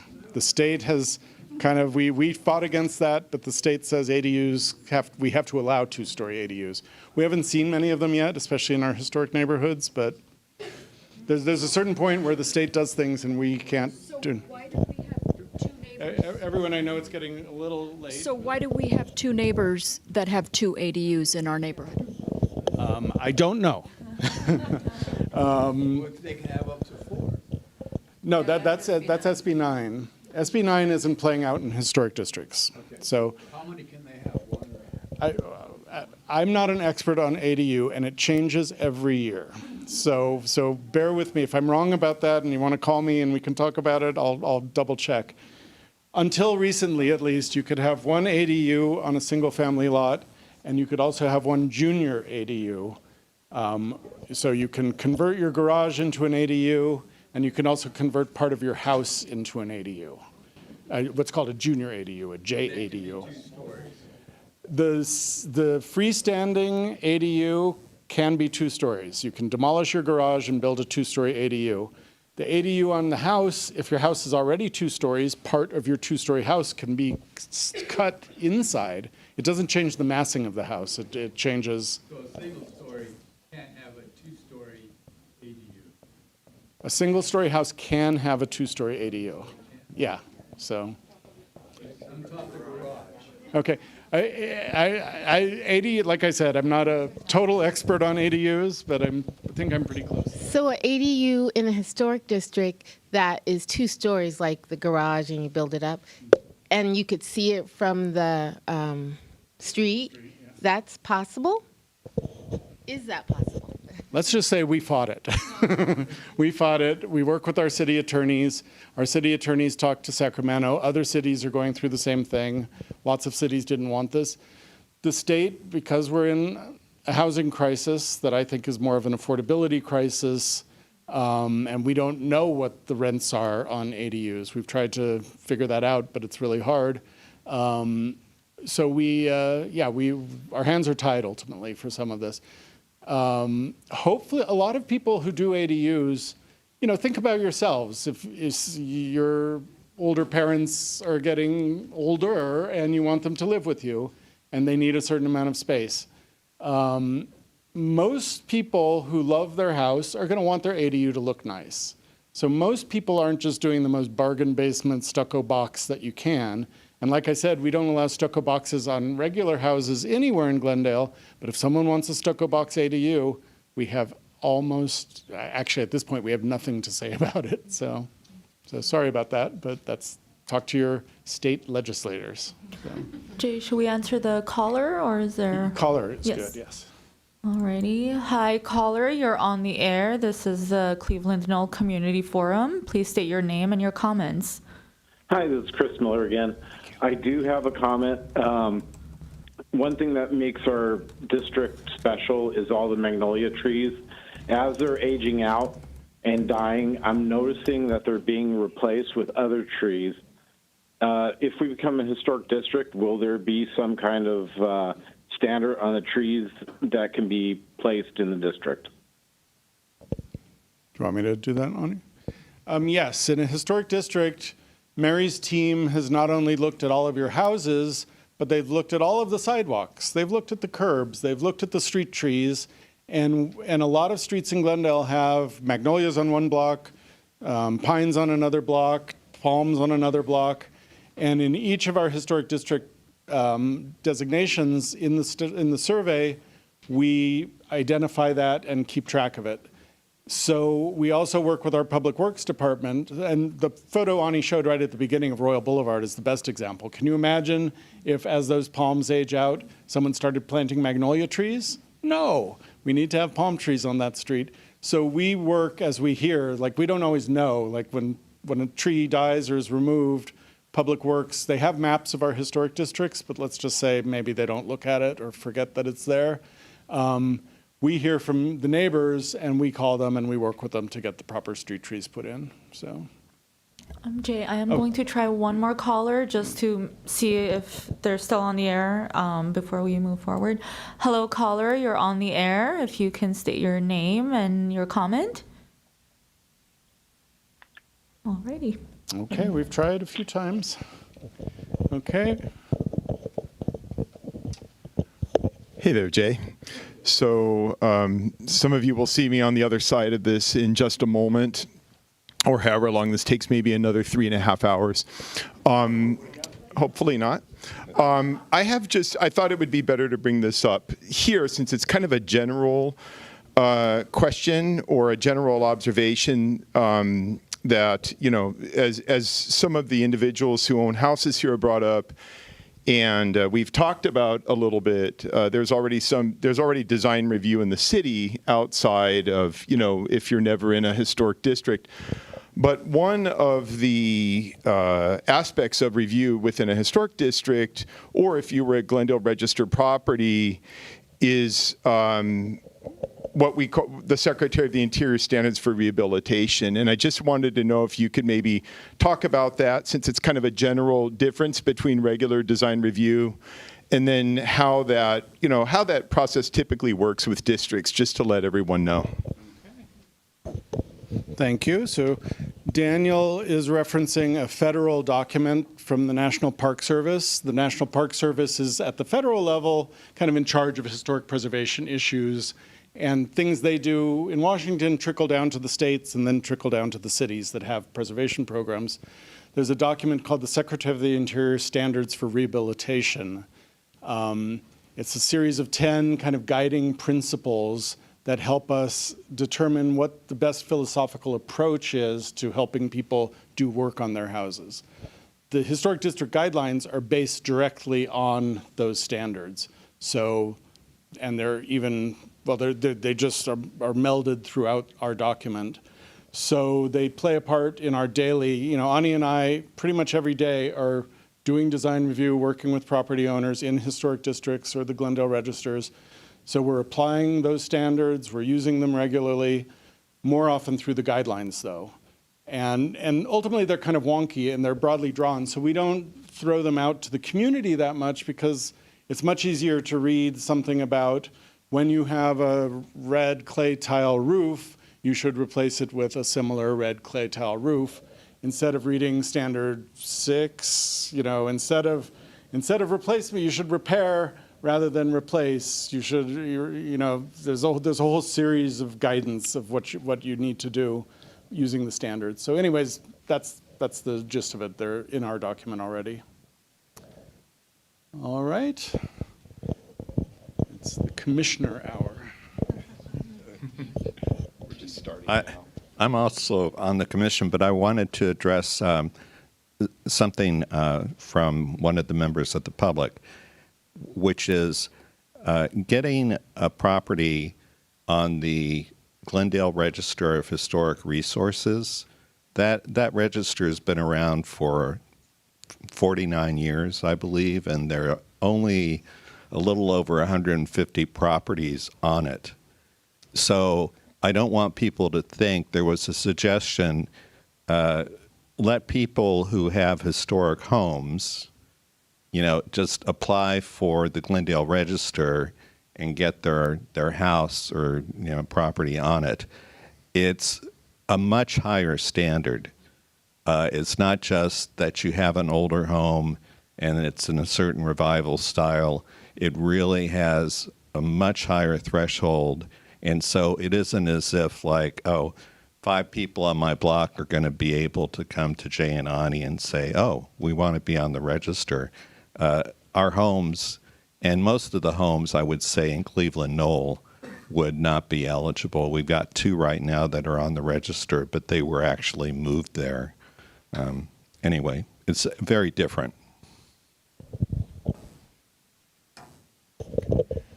Just saying that's a good point, Mr. Durham. And the 2 commissioners who've spoken are speaking as members of the audience. It's a very different kind of forum than what we'll have when they're sitting at the dais. In historic districts, we call it a historic district because the area has some meaning as a whole. Individual properties can be altered, are not architecturally, oh my God, that's an amazing specimen of Spanish or whatever style architecture. What it means is that there's a feel, there's this coherence from block to block to block that feels different than other neighborhoods. The neighborhood may have changed less than other parts of Glendale. And so that's a big distinction. And we have, I can't remember the total, but I think we have about 1,400 or 1,500 properties in our historic districts right now, and we have 154 properties on the Glendale Register. So there is a big difference between that. No more callers. Mr. Dish wanted to say something, and then we'll come back. I'm sorry, we'll come back. And then... No, it's a very precise question, Alan. My name. Do historic districts hinder or prevent in any way businesses to operate in it, such as daycares, etc.? Thank you. No, they do not. In an R1 residential neighborhood, most businesses are prohibited. Churches, religious sites are allowed. Daycare up to a certain level is allowed in any residential neighborhood. In a historic district, we actually there are a few bonuses you get in a district. So if you run certain businesses out of your home, if you're an attorney and you want to open your office in your house, we can allow that, which we wouldn't be able to allow in a regular R1 zone. There are a few other types of businesses that we allow.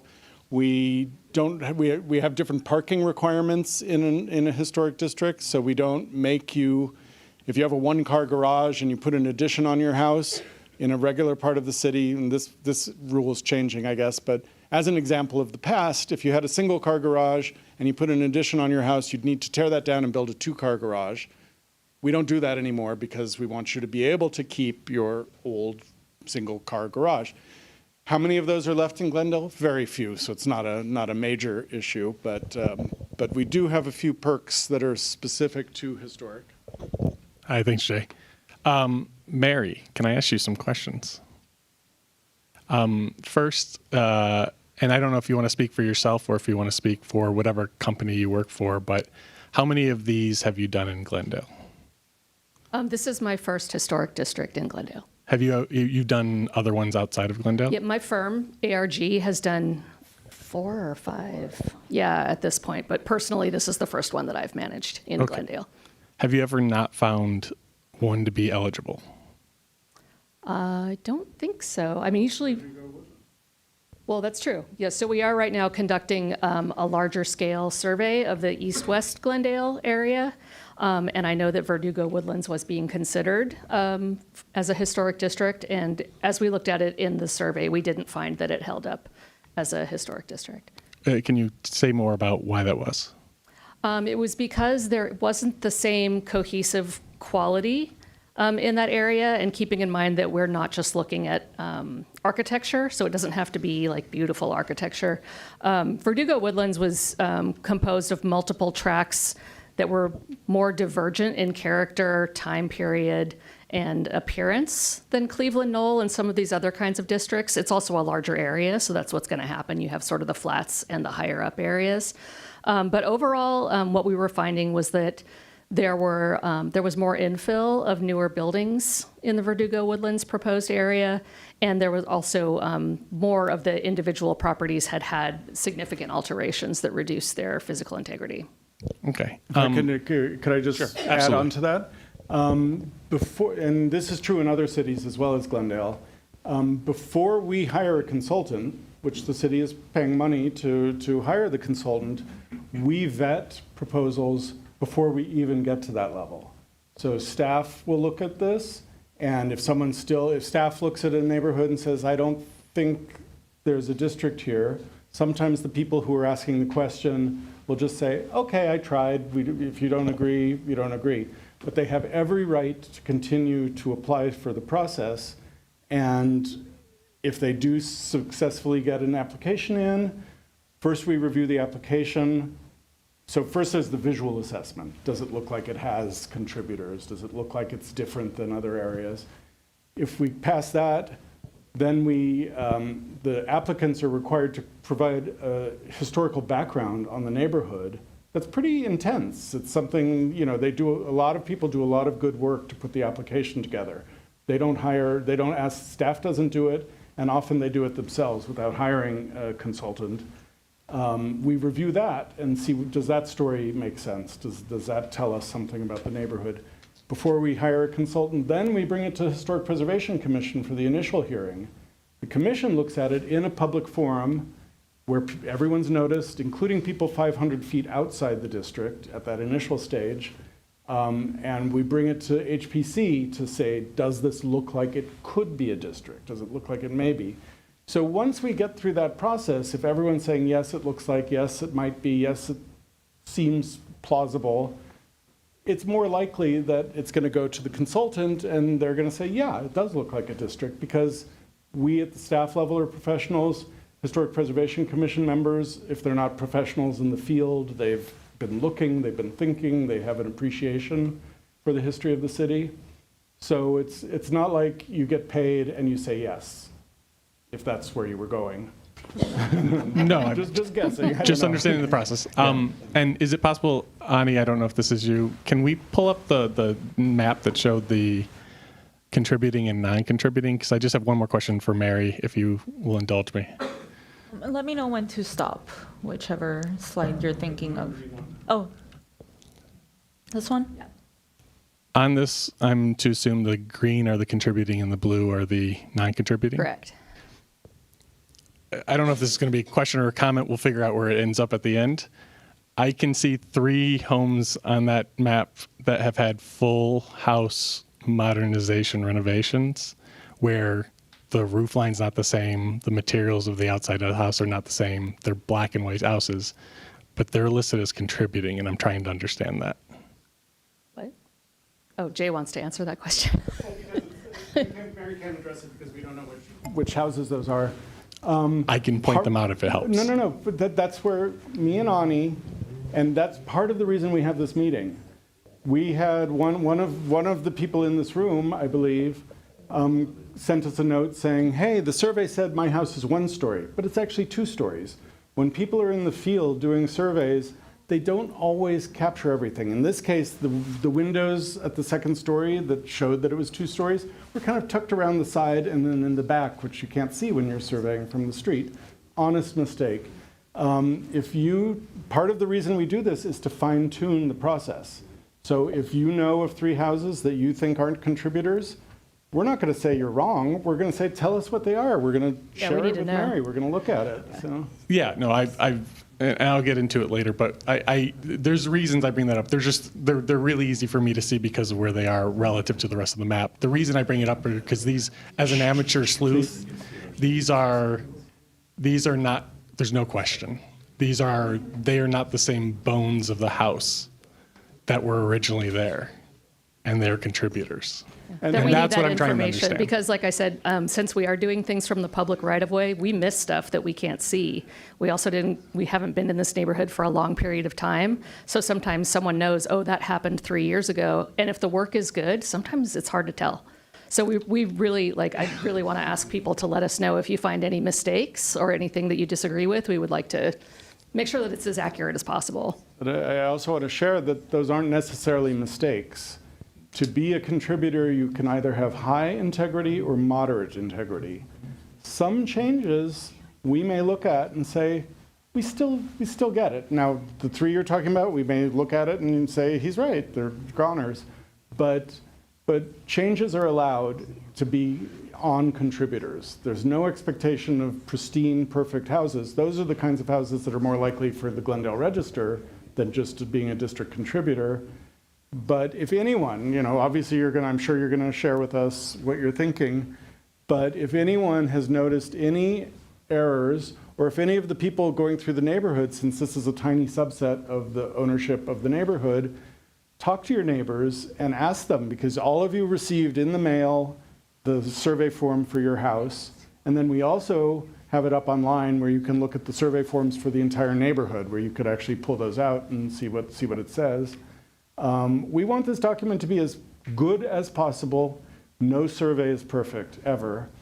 And to that end, to that issue, we've written into our code that if, after a survey is done and the district, say it's designated, we've written into the code that if we see things that were wrong or that hadn't been noticed, maybe a feature of the house that didn't get written down, we don't want someone saying like, oh, well, here's the list of features on the survey form and you didn't have this. So we have the ability to kind of fine tune even after this is finished and approved if it gets approved. So. Okay, I appreciate that. This may be yours, it may be Jay's, so I appreciate the answers. Can you tell me more about what's going on with the Bellevue proposed district? Because if I understand it, and I'm amateur sleuth, it started in 2018. It went through the process in 2023, 6 months after that, and we're in 2026. But it's still in proposed status. I'm trying to understand why it's still in proposed status if it hasn't gone through the finish line in 6 months. Mary? And how that might impact us. I'll handle that, Ani. Is that okay? Thank you. Bellhurst is the area just to the west of the Ross Moines district. It's kind of sandwiched in between the Casa Verdugo Historic District and Ross Moines. And I will be honest with you as community members, the survey that we received for that neighborhood was not as good as surveys we've received from in other historic districts. I will not share right now publicly who the consultant was. Rest assured, we're not going to be working with that consultant again as we move forward with this process. So staff kind of put that on hold for a while, and then we've corrected a lot of the mistakes. But just because of our workload and things going on, we haven't quite finished that. So that's moving forward. They're at the step, once we finalize the survey, they'll be at exactly the point we are here. The difference is Bellhurst was under the old non-streamlined system, but they're at the point where they will now catch up. The only difference will be there will be a Historic Preservation Commission meeting, a Planning Commission meeting, and a City Council meeting after the petition goes around. In the case of the streamlined process, which we're doing now, if HPC approves moving forward tonight, this doesn't come back to HPC. We make any changes that are recommended by the commissioners or that we hear from the public. We take the draft document and we make it a final document, move that forward to Planning Commission and then City Council. And that was, in streamlining, that was one step that we were able to shave off.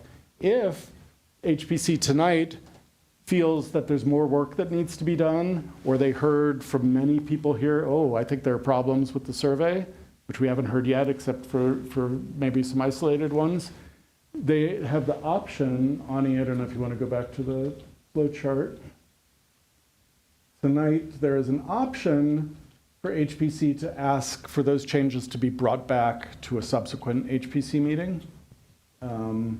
And I don't want to speak for the commissioners, but we'll see what they say in terms of what they're hearing tonight if they want to do that. But there will still be 2 major public hearings regardless. Okay, and my only other question on that, I won't hog on it. Much like he had mentioned earlier that we are in an application process, but we are still held to the standards of the historic district. Is Bellhurst the same way? Or since 2018, have they been held to an historic? Yes, since they became a pending district, yes. And I know that's awkward. And it generally, historic districts in general, the reason council asked us to streamline the process, they were taking 3, 4, 5 years. It's a complicated process. There's a lot to go. Plus on the staff level, we've got all kinds of other stuff that we're dealing with. So Bellhurst is an unusual example, and I'll just say it's largely because we had to do a lot of extra work after the survey came in, once we reviewed it and realized, well, there's some stuff going on. Is that fair or not? I'm not going to say, but that's something you can raise with your city council members or something. Like I said, there is potential talk about coming back to council to talk yet again about the process, which I already have some ideas of what I would propose if we're asked to do that. And the main thing I would propose is we would go back to getting more buy-in at the beginning of the process so that we knew moving forward before the city invests the money in the survey that we have, a lot of people who are interested, a lot of property owners who are interested in seeing this move forward. So. Okay, and last thing, because I know I'm losing, I lost the room before I showed up. But I guess this will be somewhere in between a comment and a question. When I came here the first time, I was the lone wolf kind of in opposition to this. But I acknowledge, and we talked afterwards, that I was in a purely speculative kind of position. I only knew what I learned here or what I had looked up a little bit beforehand. But as she pointed out, the last 18 months have been pretty miserable because we are in a historic district for all intents and purposes. The thing that concerns me is that my speculation before that was resisted against has been found to be true. So, for example, you made the comment, and I don't know where the disconnect is, that if you want to change your exterior front door, you do not need to have a permit. Except we do, and we have. And it wasn't just, do I need a permit? We had to be met first with, your door is a historic door, and thus you have to try to repair that door. And then you have to prove that it cannot be repaired. And then once you prove that it can't be repaired, it has to be replaced with a duplicate or something kind of in the same ballpark. All of this had to go through the process. When I hear about, well, we don't have to change your colors. We have green, not original trim to our windows and to the frames. That color is not original to the house. I don't know when it's from, it's before us. When we had our windows, when we were going through the process of the windows, we were going to change to wood-clad windows because we have wood original single-pane windows. And the first note that we received back was, they're not green. You have to make them green. I'm shocked to hear that. None of my colleagues should have I'm ever going to get said to the end part of this where there was a negotiation. So this is not to say that we don't eventually get to some sort of compromise. But there is no independence. There is no, I want this window and thus I get this window. I get really hung up and I'm a little bit irritated by the use of vinyl as the line that has been drawn in the sand of what windows are and are not allowed. We said, okay, we're not going to put vinyl windows into our home. We're going to try something else. And we were met with, well, it's not just vinyl. It's everything but wood and wood clad. No, are you in Glendale? This is not. Did you on talk that map. to me or Ani or a woman named Casey ever? I understand some of this applies to the whole, so it's some of this, just if you can get to the point, please, because we all want to. That's extremely disrespectful. Again, Thank you. Yeah, okay. We won't. Please, everyone. Yes, I am in the Glendale no. Thank you. Respect our speaker, obviously. I want to be clear. This is the same thing. I'm the opposition, and I sat quietly and I listened to everyone. I nodded along to things that I'm opposed to, but I actually get the point. But when the actual opposition shows up, this is the response. My point is that, and yes, you're going to say, that's weird. We are in the district. This is our experience. So when I'm told, well, anything but vinyl, no. We were told specifically that we had to do wood or wood clad. We have been resisted against by the stain color of the door and the wood in the wood. Most of everything that I suggested was going to happen and was told. Again, I'm not in any way suggesting that there's anyone trying to lie or mislines people. What I'm saying is that I went from a position, and this is what I want people to understand. Yeah, I'm not trying to change everyone's mind. What I'm trying to say is we are being told that these are the rules that we're going to follow. If you break the glass of the window, you don't need to get the historic district involved to fix the glass. Correct. But if you break the frame, you might. And I know that now because that's what we've had to go through. So there's a disconnect between the reality or what's being presented and our specific firsthand reality.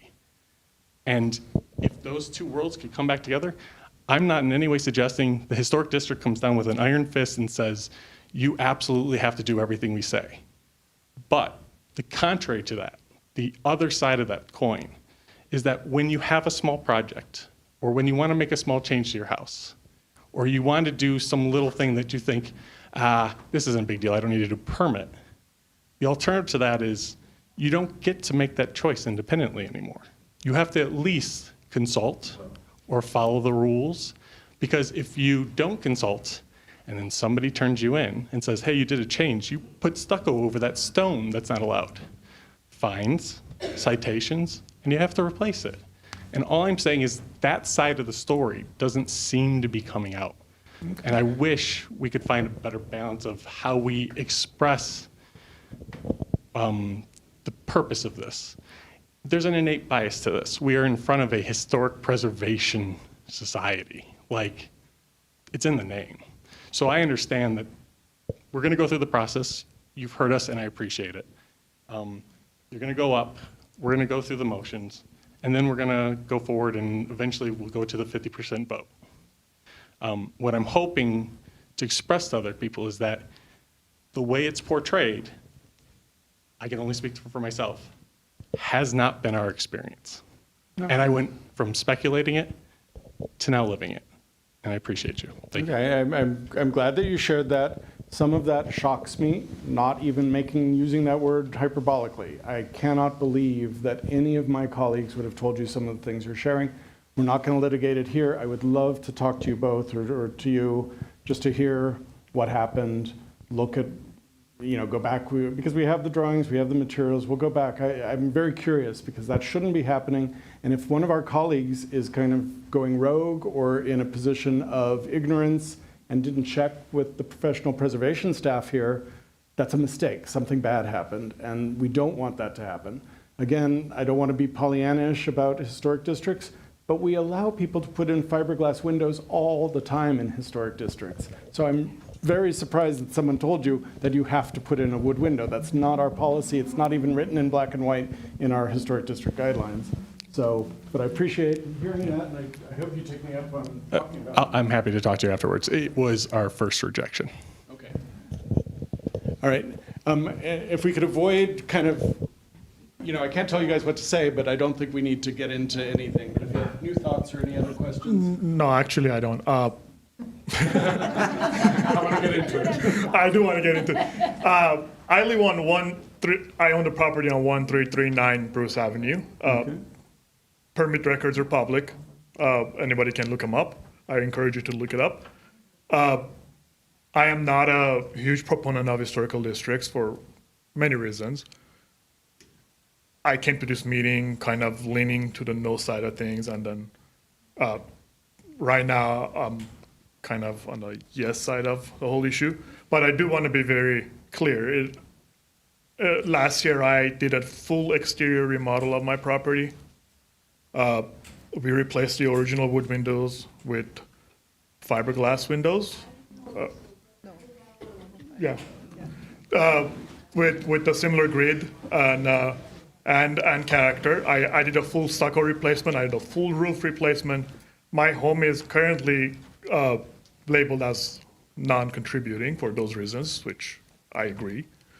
But the process was not at all as the gentleman behind me described. I mean, I have done a lot of remodeling work in Glendale, and I'm shocked to hear that kind of a dialogue even happens with the city stuff. But just to be clear,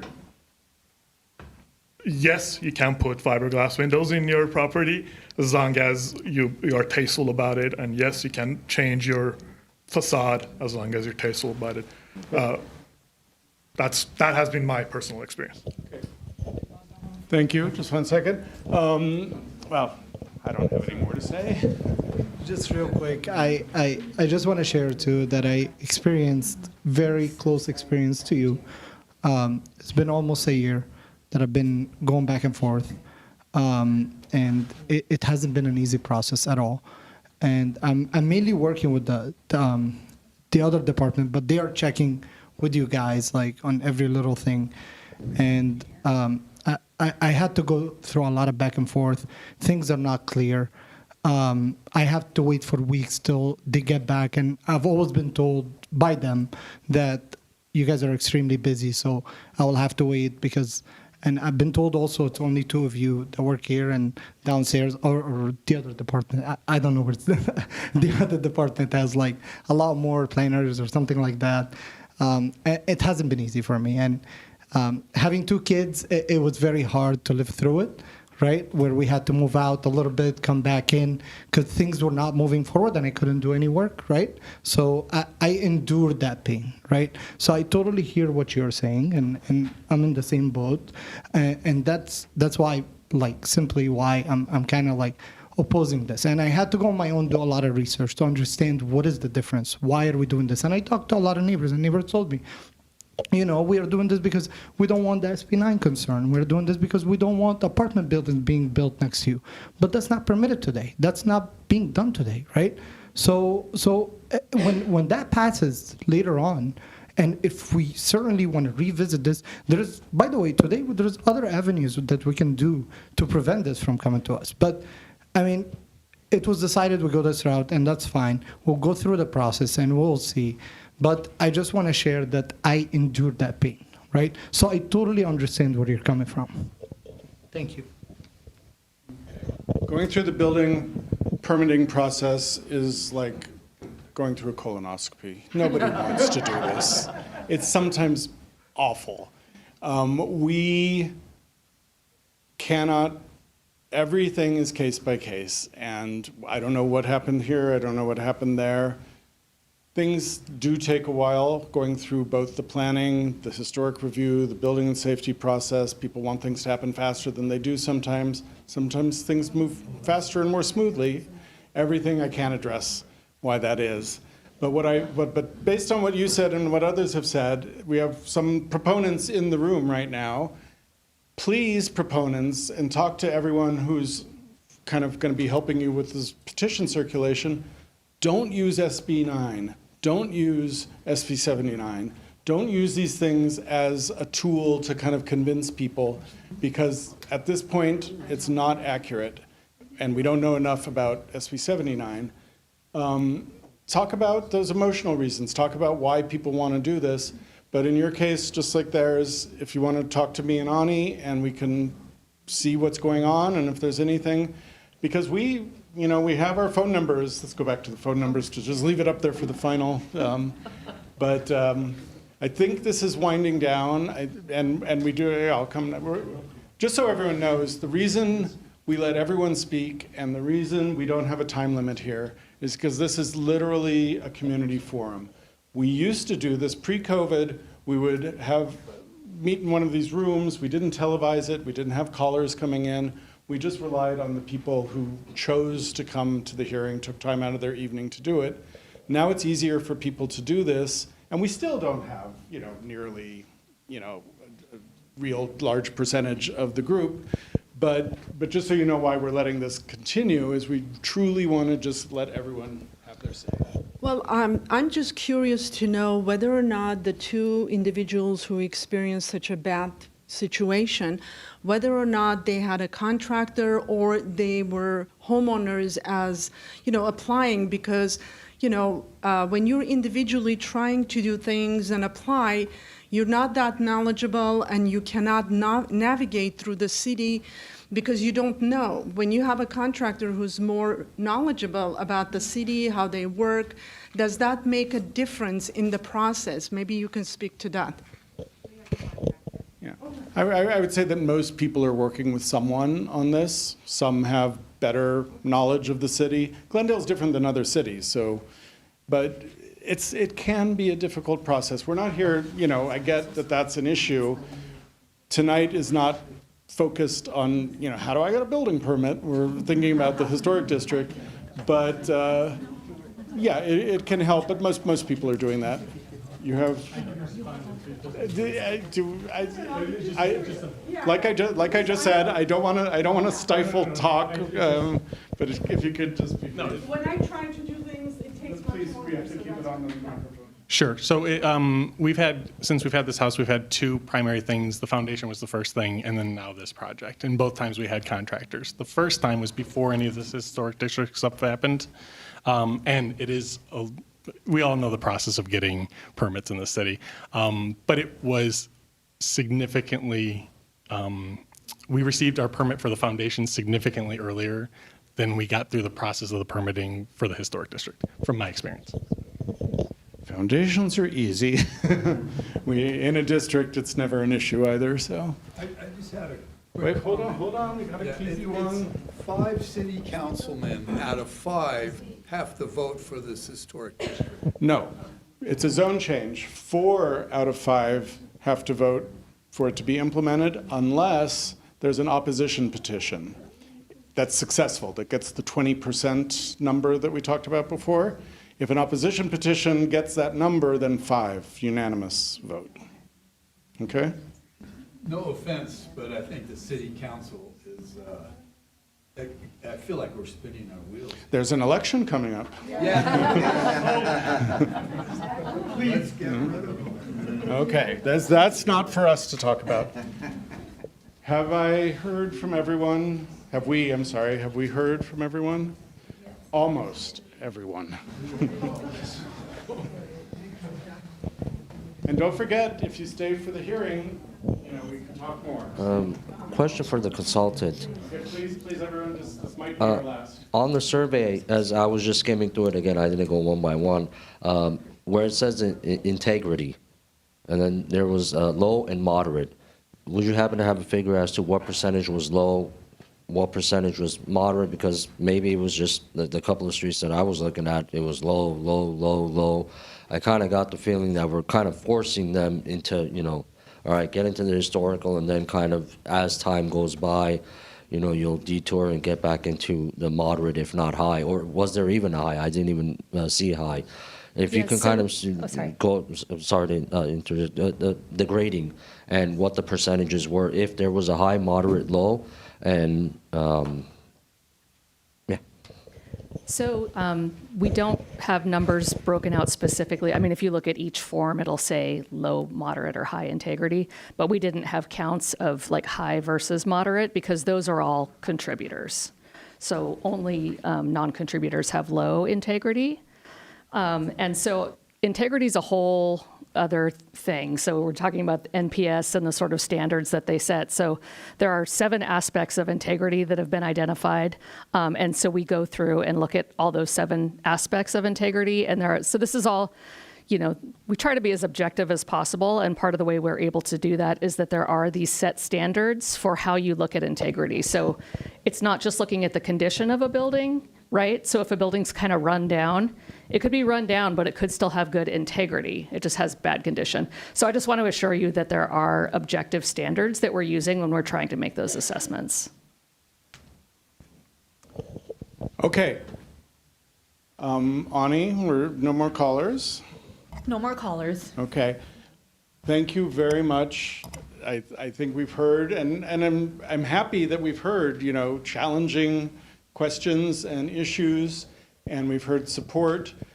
We're going to take a 10-minute break, and I don't know what time it is right now. It is 7:34. Okay, so let's come back at 7:45.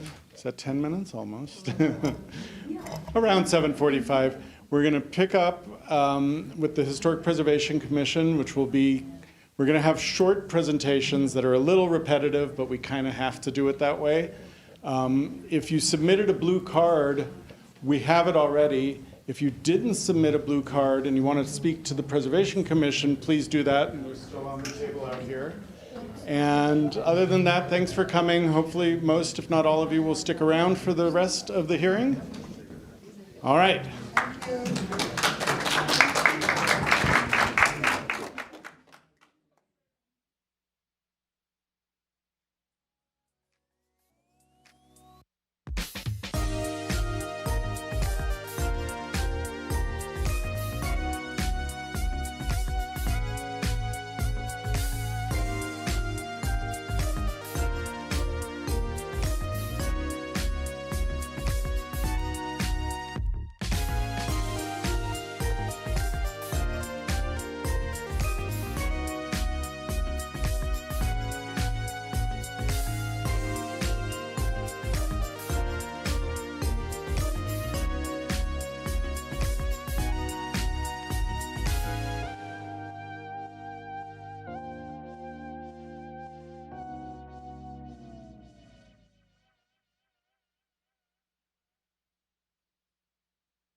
we don't get the piano this time? Yeah, we got it already. The commission theme song. Okay, welcome everybody to the Historic Preservation Commission meeting for May of 2026.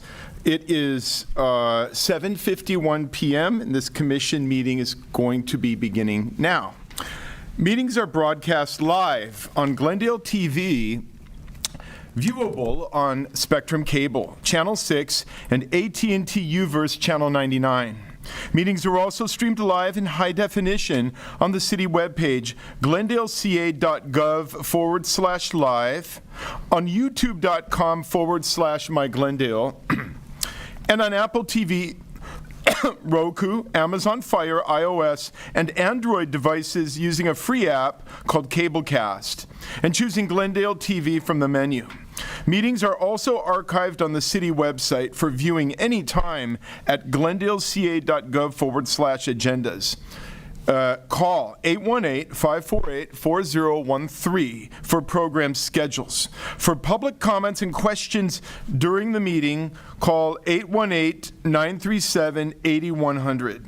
Public comments on a specific agenda item will be taken when that agenda item is discussed. If you have any question about matters on the agenda or requests for assistance, please contact the city clerk at 818-548-2090 during regular business hours. And I would like to just please respectfully ask everybody to put your phones on silent or airplane mode for the duration of this meeting. I have my phone in airplane mode here. And may I please have roll call? Yes, thank you so much, Chair Paul. Commissioner Bartanian? Here. Commissioner Durham? Here. Commissioner Head? Here. And the Chair Paul? Here. Thank you so much. Let the record show there's a quorum tonight. Wonderful. Thank you so much. Please note for the record, Lisa Cusack is absent. Yes, thank you so much. Wonderful. Okay, reports regarding posting of agenda item 2. The agenda for the May 21st, 2026 regular meeting of the Glendale Historic Preservation Commission was posted on May 18th, 2026 on the bulletin board outside of City Hall. All right. Agenda item 3, approval of minutes. Do I have approval of minutes or any changes to the minutes? Chair Paul, I have a comment on the minutes. Okay. There is a reference to our last meeting where we approved the addition of 1437 Hillside Drive to the Glendale Register of Historic Places, or at least we approved recommending it to council. And on the minutes, I think it lists the owners as John and Graziana Testa, but actually the owners are John Barker and Graziana Testa.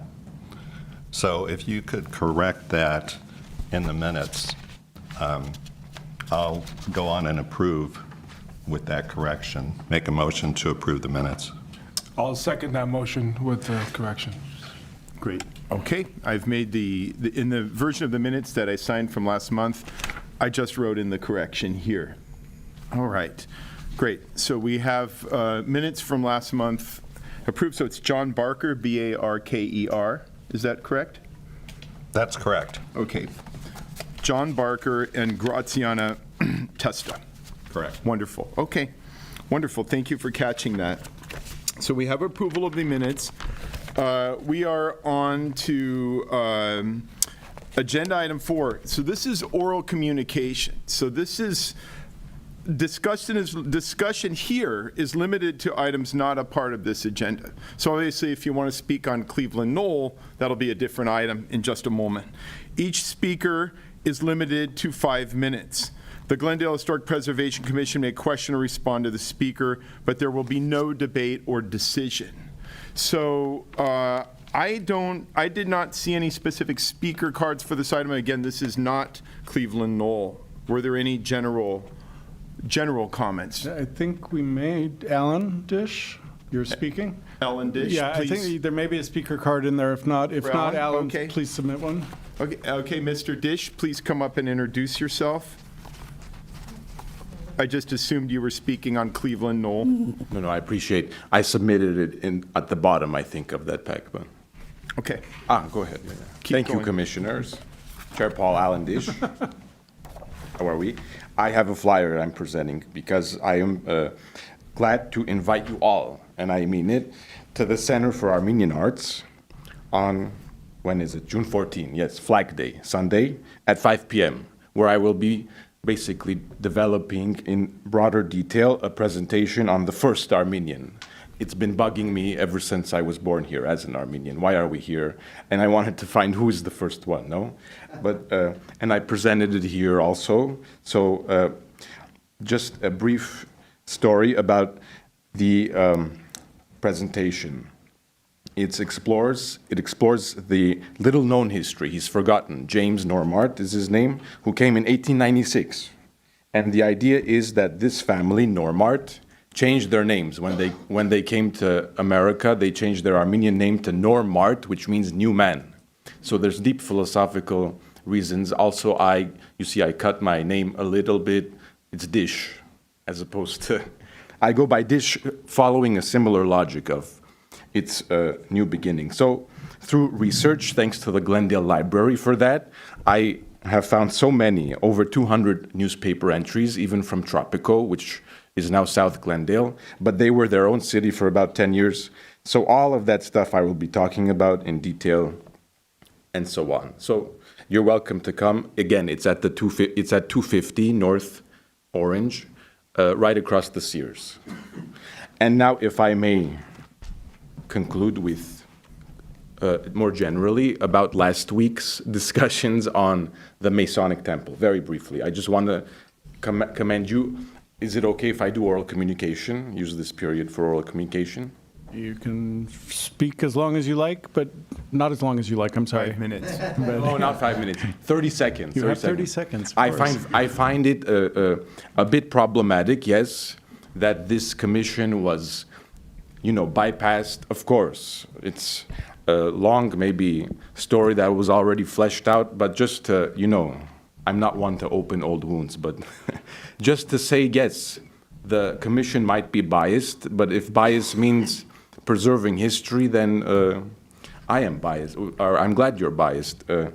Okay, it could be open to interpretation if the Masonic Temple, if there should be advertising on it or not, but at least you, by you I mean this panel, should have a voice in it, in the same way that you give so many of us the chance to have a voice. So thank you. Thank you. Wonderful. Thank you, Mr. Dish. Mr. Dish, Commissioner Durham. Thank you so much. I know you've done so much research on the beginnings of Armenian immigration into Glendale and have dedicated numerous hours to it. So I want to thank you for all the work you put into it. Thank you. Could I pass it to Ani, though, because her research is what helped me. Her research of Armenians in Fresno. Thank you for that. That is very sweet of you. Thank you. Thank And just a minor detail, because I have to, since my thesis was on this. Not just Fresno, but the only town in all of the United States that has an Armenian name that was founded by Armenians prior to the genocide, called Yedem, which means Garden of Eden, founded circa 1896. So. And I don't think I'll ever forget the combination bicycle shop and taxidermy studio. Yes. And fur too. Fur, taxidermy, and bike shop. Well, the fur kind of goes with it. The bicycles, I'm not sure. But could I just say I much prefer Edendale, which is close to Silver Lake. Close to, okay, thank you. Thank you so much. Thank you. Okay. Do we have any other oral communications under agenda item 4? We just got a call seconds ago. Okay. Let's see how this goes. Hello, you're on the air with the Historic Preservation Commission. Hi, my name is Ani Kosh. I am calling not specific for agenda item 4. It has to do with a historic structural issue. Could I still speak about that? As long as you're not speaking about Cleveland Knoll Historic District, you can talk about anything. Great. Okay. Don't worry. I understand drinks at Edendale are fun. And how am I supposed to follow up after bikes and taxidermy?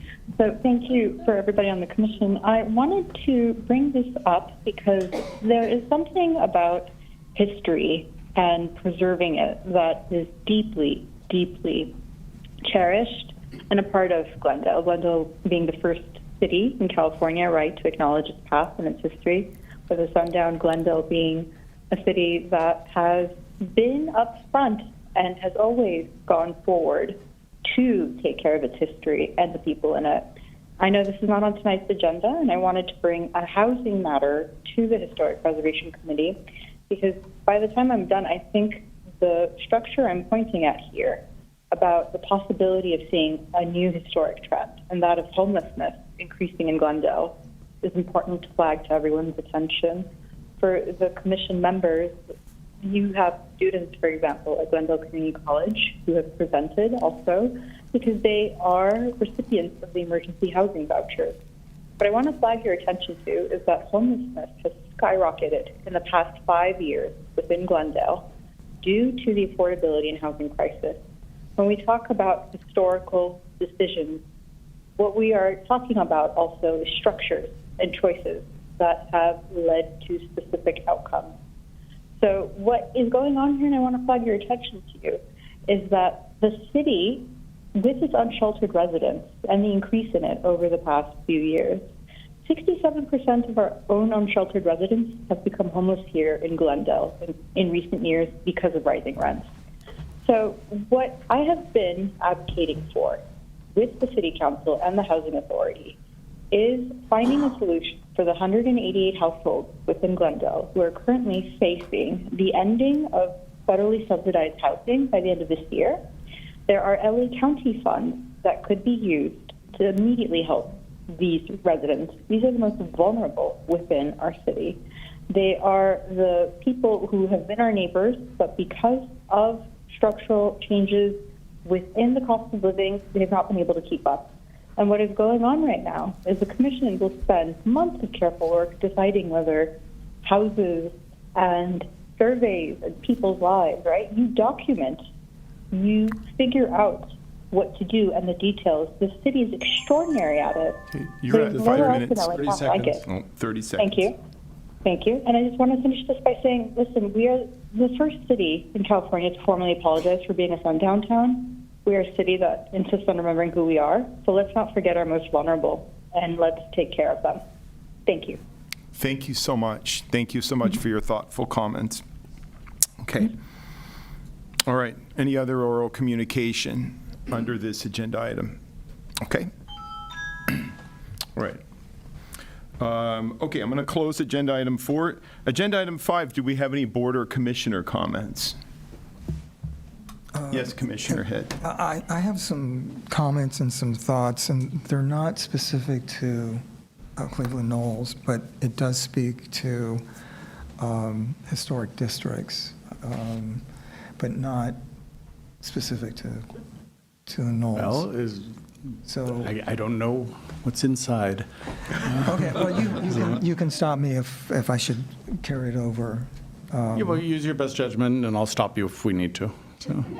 Okay, there was, and these are comments, again, not specific, but during the open forum, there were questions around ADUs.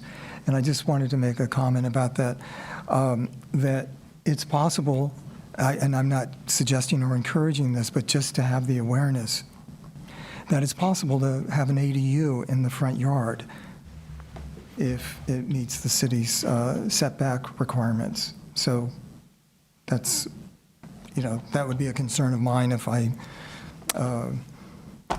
enough said about that.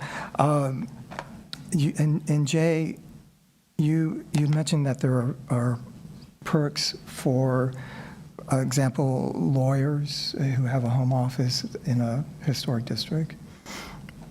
And I just wondered if you happen to know if that would also reach out to medical suppliers. I don't believe it does. Yeah. That the idea is the reason businesses are prohibited in residential zones is traffic, people parking, that sort of thing. And certain uses are allowed. We'd have to pull out the zoning code to give you the list of uses, but I don't think doctors or medical professionals are in there, I'm pretty sure. Yeah, because, I don't think there are enough medical supply companies in Glendale. And that might appeal to someone in a historic district if it were possible. And there were a couple of comments about misinformation with proponents advocating for a historic district. And I know there are guidelines that the proponents are supposed to follow. Is that right? Why don't we talk about this during the discussion for Cleveland Knoll, Okay. if that's okay? Okay. And then I have a comment about permits, because some people were talking about permits. Yeah, just speaking generally, sure. Yeah, I'm speaking generally. So my suggestion is that whatever you're doing, whether you live in a historic district or not, is you should always check with the city if you're doing something to your house to make sure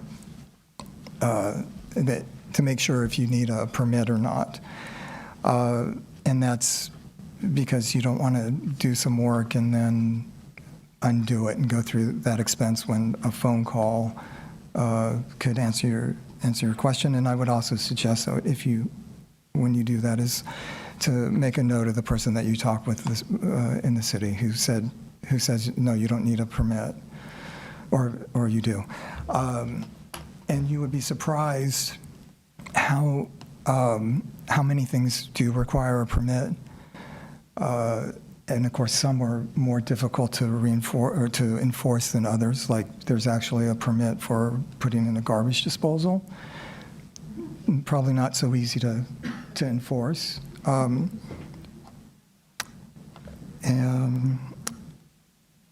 let me just check my other note here. Yeah, the others can wait. Okay, Thank great. you. All right. Wonderful. Thank you, Commissioner Head. Do we have any other comments from staff? I'm sorry, from the commission. I have one announcement, and this is for anyone here who wants to come. Sunday, May 31st at 7 p.m., I'm giving a lecture on a property I landmarked out near Joshua Tree called the Integratron. And the Integratron was how do I explain this? This was a gentleman who was in aerospace who worked with Howard Hughes, and according to him, he had a visitation from a space alien that gave him instructions on how to build a life extension machine in the 50s that Howard Hughes helped pay for. He passed away before it was finished, but he ended up making this beautiful hemispherical umbrella dome structure out of glue laminated wood that today they do sound baths in. It's a quite striking and special structure that relates to California ufology of the post-war era. None other than Carl Jung himself called California classic saucer country, which I think is interesting. But it's going to be at the Philosophical Research Society in Los Feliz. Sunday night, May 31st at 7 p.m. I'm actually on a panel with the owners of the Integratron, and they do sound baths in there now where they rub these bowls. So everybody at the PRS is going to get a free sound bath as part of this. So if anybody wants to come to the Philosophical Research Society Sunday night, May 31st at 7, and learn about the Integratron and get a sound bath, by all means, please come by. Okay, Commissioner Durham.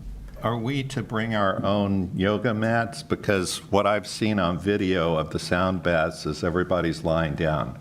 I didn't hear anything about BYOM, or BYOYM, bringing your own yoga mat. They're probably going to just have it, I don't think anybody's going to lie down at all. It'll probably just be while people are sitting in their chairs. And the PRS is a very interesting property itself, done by Robert Stacy Judd, who was an architect obsessed with the Mayan revival. And it was the brainchild of a man named Manly P. Hall, who collected a lot of esoterica, spiritualist literature. They have an incredible library, but I didn't hear anything about making anybody lay down. But the Integratron is really an incredible structure, and the story behind it is incredible. And if you go to YouTube, there are videos on it, so you can get an idea of what it's like. Yeah. And there are videos of people there doing the sound bath. So There you have it. it's really fascinating. So I'd recommend everybody to come to the lecture. It'll be Yeah. very informative. Yeah, I did their National Register nomination some years ago. But I just wanted to let everybody here know, and you guys and anybody, I'm just putting the word out. So that's that. Okay, now, agenda item, old business, agenda item 6A, item proposed Cleveland Knoll Historic District. Review of draft historic resources survey and authorization of circulation of petition requesting designation of the district. Before we get to the public comments, I want to go over the staff report, and then I think we'll have the consultant from ARG speak, and we may have some questions for them, and then I'll open it up to public comment. No. Is that right? No? No. Ani, do you want to cover this? Yes, I believe there are some recusals due to some conflict. So we would Yes. have to first have the commissioners My recuse. apologies. I hear we went over this. Does anybody here have a recusal? If you do, state so and explain why. Chair Paul, I need to recuse myself. I own property, my wife and I own property in the Cleveland Knoll pending district. Thank you. I also need to recuse myself. My father-in-law owns a property within the district. Okay. Thank you, commissioners, Wonderful, for and your I believe recusal. both of them you're going to both have to step outside. Ani's going to explain a little bit, and then we'll do that. Yes, so at this point, because we have a lack of quorum, we would need the two commissioners who have to recuse to step outside. So if you don't mind, Commissioner Bartanian and Durham, if you don't mind stepping outside, but please do not leave the premise. We need to address the rule of necessity, which we will do so in your absence, and once we do that, we will come back out and call one of you in. And just to expand on the rule of necessity, this doesn't come up all that often, but as Ani said, we've lost quorum because we are lacking our fifth commissioner is out of town, but also owns property. So it's an amazing confluence of commission ownership in this neighborhood. The rule of necessity allows a commissioner who does have a conflict to serve after stating that they will be able to serve in as unbiased a way as they possibly can. And it allows a item to move forward that would otherwise be completely dead in the water until a change of commission membership, because they're not going to sell their properties because of this conflict. So Ani and I, as staff members, and we've gone through this with our city attorney in terms of how to present this. Guess whose bag this is, me or Ani? This is my Vanna White moment, so. So she will open the golden tassel, and I will, so the two names are in the bag, and there are I feel two pieces of paper. I've got one in my hand. Is this cool? This is very exciting. This is pretty exciting.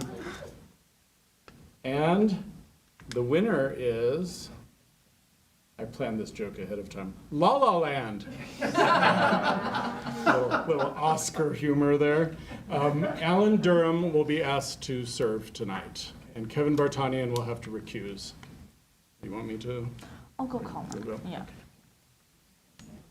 I guess we'll just take a minute for them to come back, for Ellen to come back. Yes. Yeah. I'll go notify him. Okay.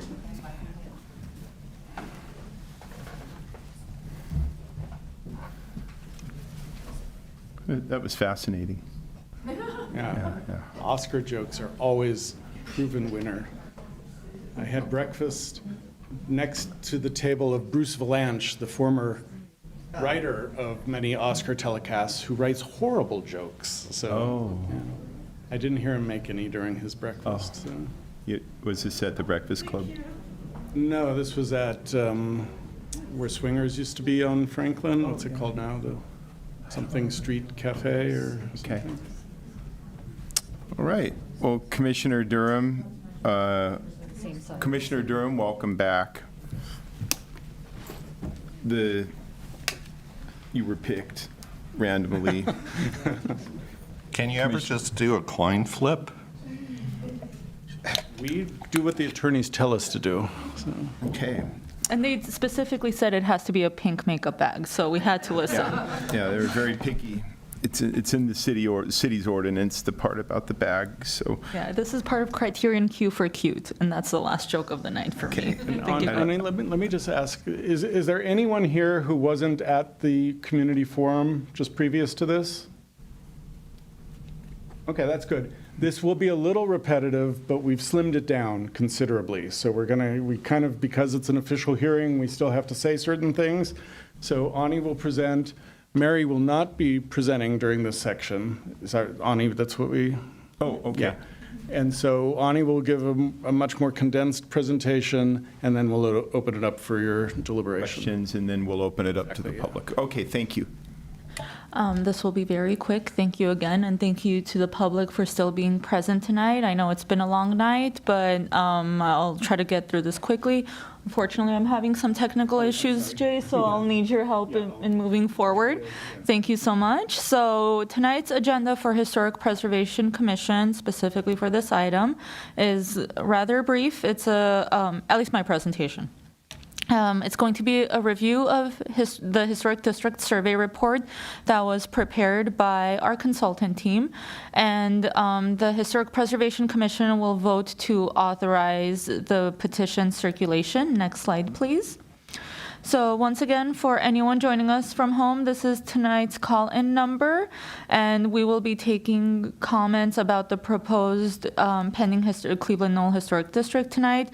Please keep in mind that comments will be limited to 2 minutes per speaker, whether in person or on the phone. And you can scan this QR code with your phone. This will take you to the Engage Glendale webpage, which will have the survey forms, the context report draft, as well as frequently asked questions and a map of the neighborhood. Next slide, please. I just wanted to show you guys just a screenshot of what Engage Glendale looks like when you guys do go onto this page. So you see the little plus follow button that I've highlighted in red. You can click on that, make an account, and then it'll allow you to specifically follow this project along anytime there are new updates, any upcoming events, or any additional documents that are added to this page. You can also do this for other projects, but you guys are here for Cleveland Knoll. That's why this is on the screen right now. Next slide, please. So we currently have 9 established historic districts and 2 pending districts that are at different points of the designation process. Tonight we are here in Cleveland Knoll. Next slide. As mentioned quite a few times tonight, but we are at the Community Forum and HPC Review. Community Forum just finished, so we are at the Historic Preservation Commission hearing right now. After this, there are still a few steps. So the next slide, please. Thank you, Jay. So this is the proposed boundary, and it includes 232 properties. Next slide. The consultant found that the period of significance is 1909 to 1954. They found that there are 75% contributing structures, which far exceeds the required 60% of contributing structures. And the consultant also found that the pending historic district meets criteria A, C, G, and H, which exceeds the City of Glendale's required 1 criterion. So for more information, you can go to Engage Glendale, engage.glendaleca.gov/Cleveland Knoll. As I promised, this is a very, very brief presentation. And so I'd like to once again thank the public for being here tonight and staying for the commission hearing portion of the meeting. With that, I'd like to conclude, and thank you so much, Chair Paul. Wonderful. Thank you so much. Does anybody have any questions for staff at this time? No. Okay. I have a couple. For those interested, well, I guess the website's right there. Obviously for everybody here, it's easy enough with the website there. I was going to ask if there's an easy way, sometimes to get to like a specific website within another city website, it's kind of challenging.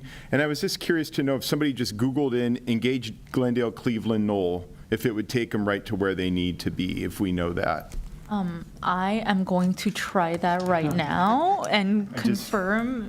Not everybody may remember that or write it down, and I just want to know if that would work. We are lucky. It actually does. Yes, it's the first thing that pops up. If you type in Engage Glendale, Cleveland, Knoll on Google, it's going to be the first link that you see. Thank Wonderful. You so much. Same information is also on the city website. Okay, good.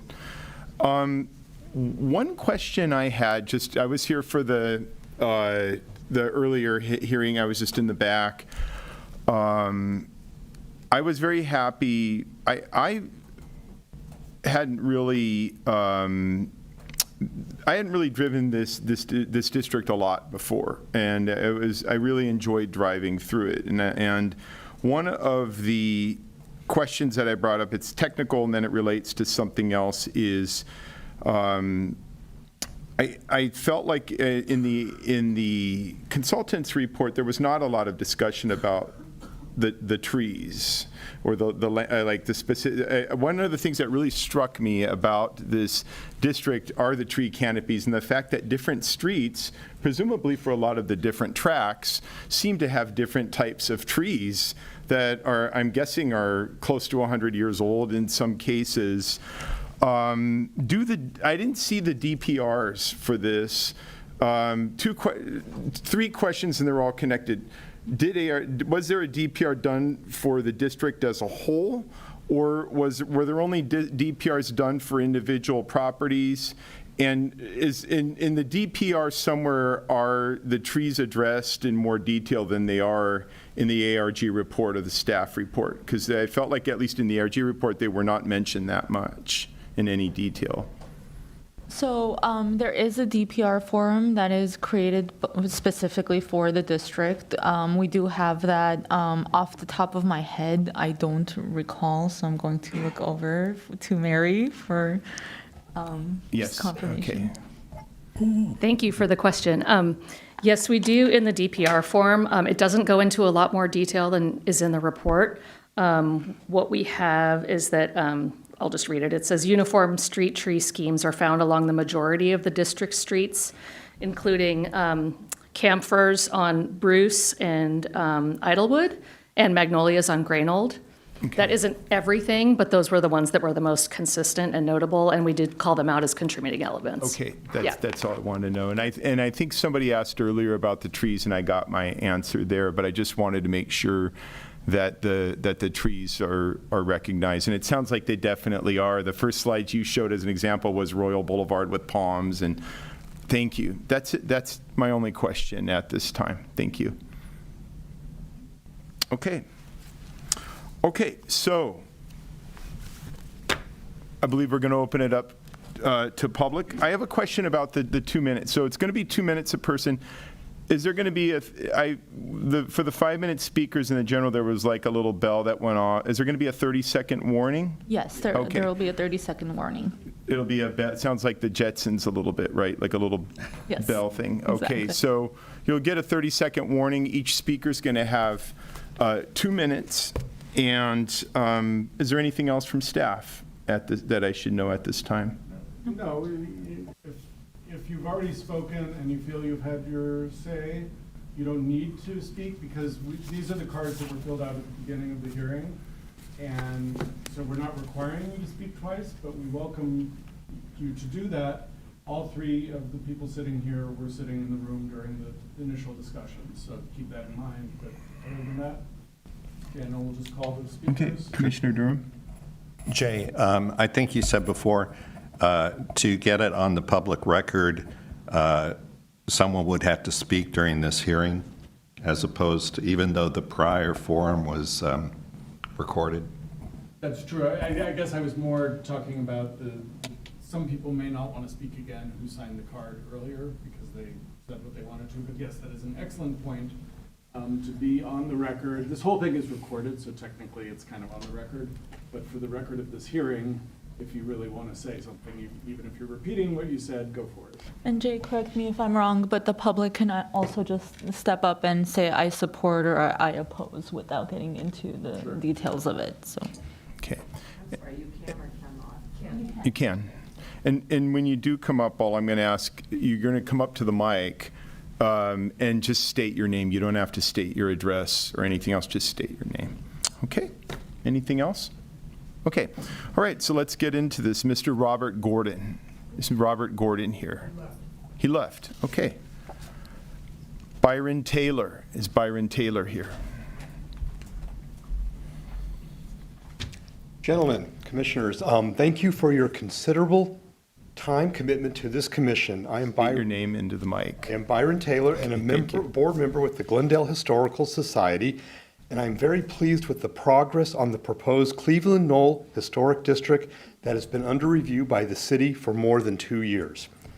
The city of Glendale has a robust, thorough, and transparent process for historic districts, and this proposed district has successfully been evaluated with transparency and detailed reporting. Architectural Resource Group, ARG, the consultant retained by the city of Glendale, concluded that Cleveland Knoll meets the requirement for designation under Glendale's Historic District Overlay Ordinance. ARG found that 75% of the properties are contributing historic resources, well above the 60% threshold required for designation, and determined the neighborhood satisfies 4 of the city's designated criteria, although only 1 criteria is required. Historic districts help preserve the architectural character and cultural identity that make Glendale's neighborhoods distinctive.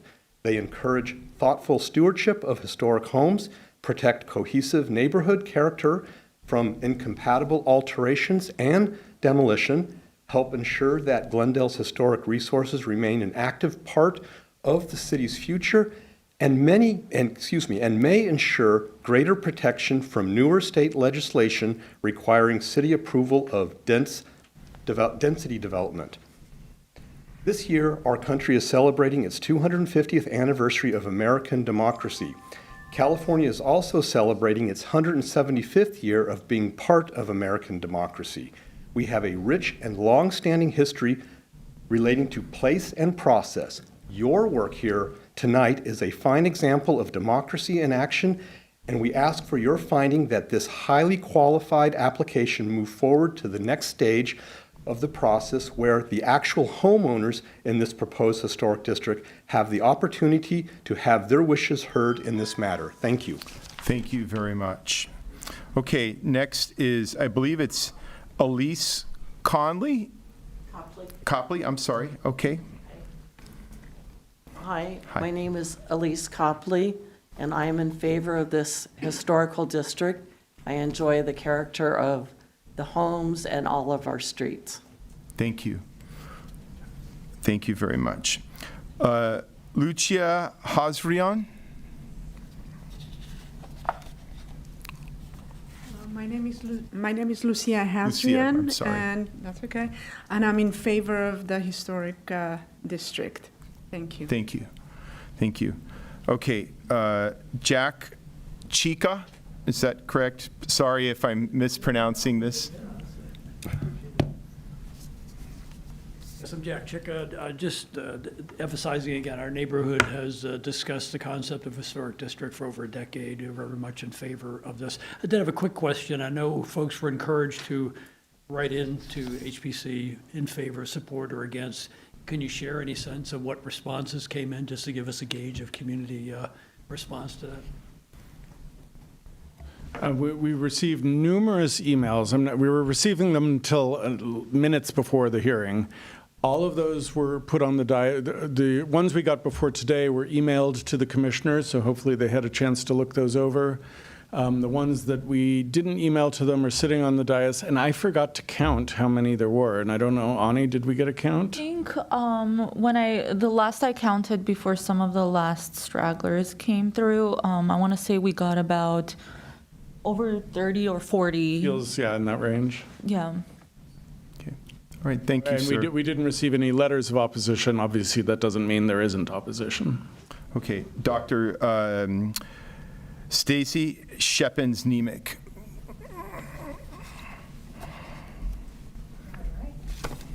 Did I get it right? Thank you. Hi, I wanted to start by saying my family and I absolutely understand the value and the charm of historic homes. What I wanted to focus on was the economic reality of what this proposed district means. In 2024, we decided to replace our deteriorating energy inefficient windows, French doors, and front door. Before historic restrictions became involved, proposals ranged from $25K to $35K. Then we learned simply being an applicant of a historic district meant historic rules apply. The materials we wanted were rejected.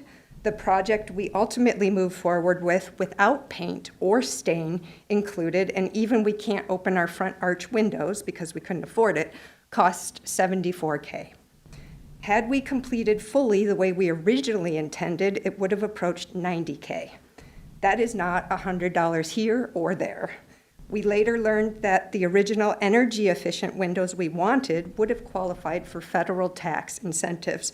But because we were forced into wood-clad windows, we could not afford the upgrades necessary to qualify for those credits.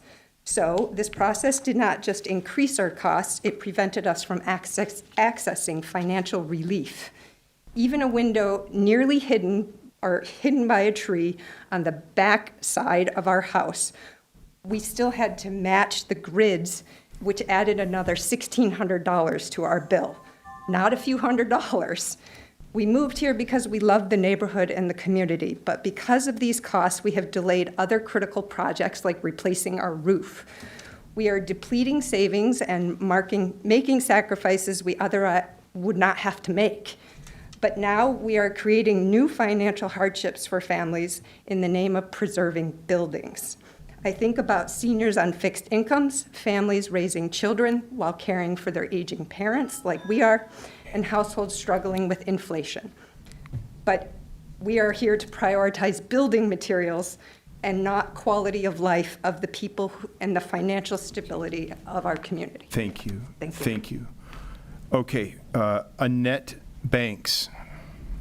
Annette Banks, there you are. Hi there, my name is Annette Banks, and for many of the reasons that have already been expressed so well, at this meeting I support the idea of creating an historic zone for Cleveland Knoll. Thank you. Eric Gurgens.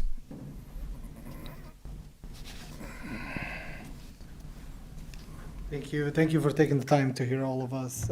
I truly appreciate it. I'm not going to go through everything. State your name into the mic. My name is Eric Gurges, so thank you again. I'm not going to state all the points that I'm going to state again. All of you were in the room. You heard us. You heard our concerns.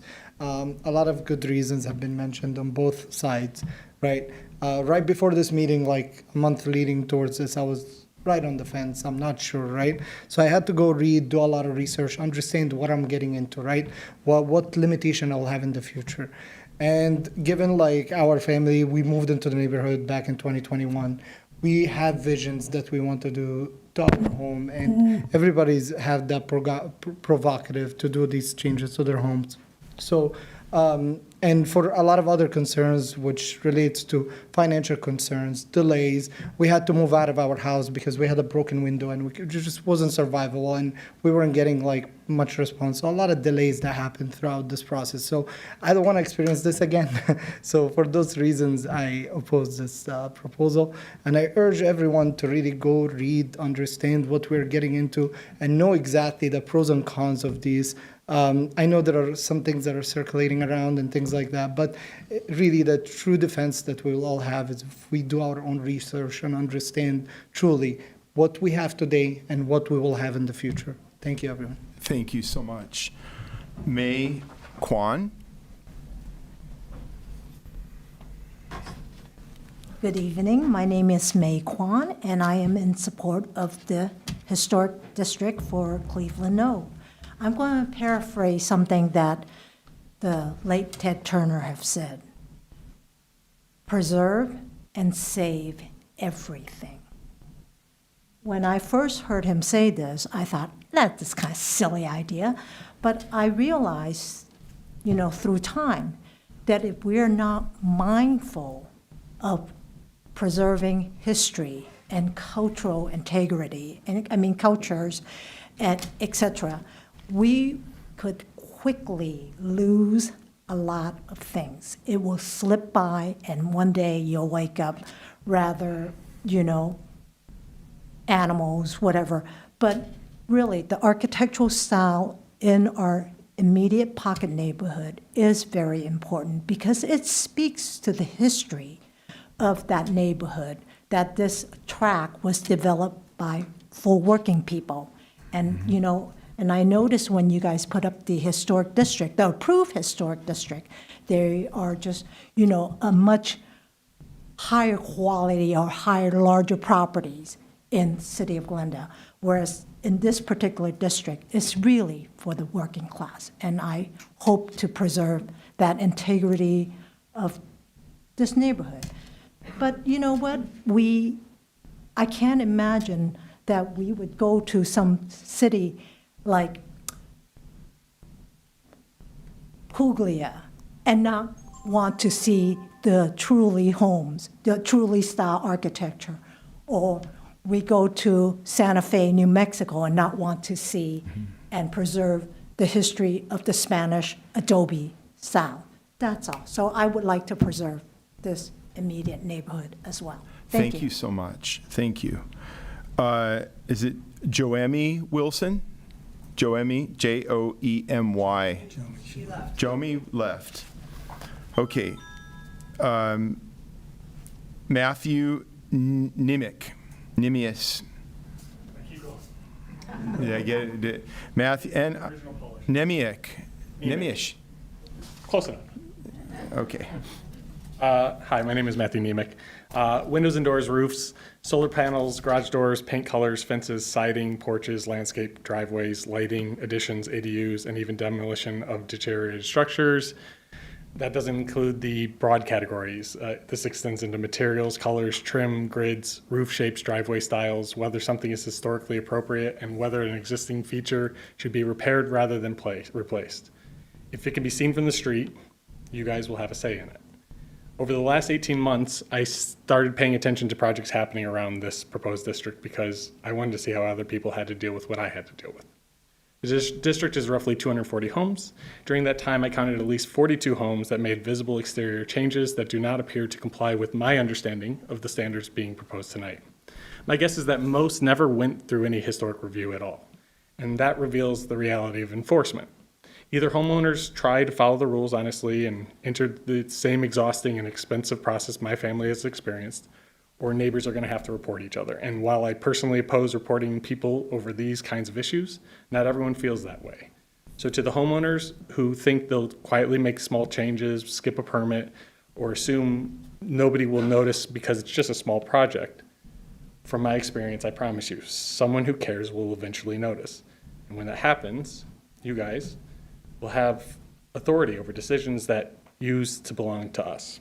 The delays, restrictions, compromises, and costs my family has experienced will not be unique. Our nightmare will become your nightmare. Thank you. Great. Thank you so much. Anna Uralian. Anna Uralian, not here? Anna Uralian is not here. Okay. Patrick Mossy.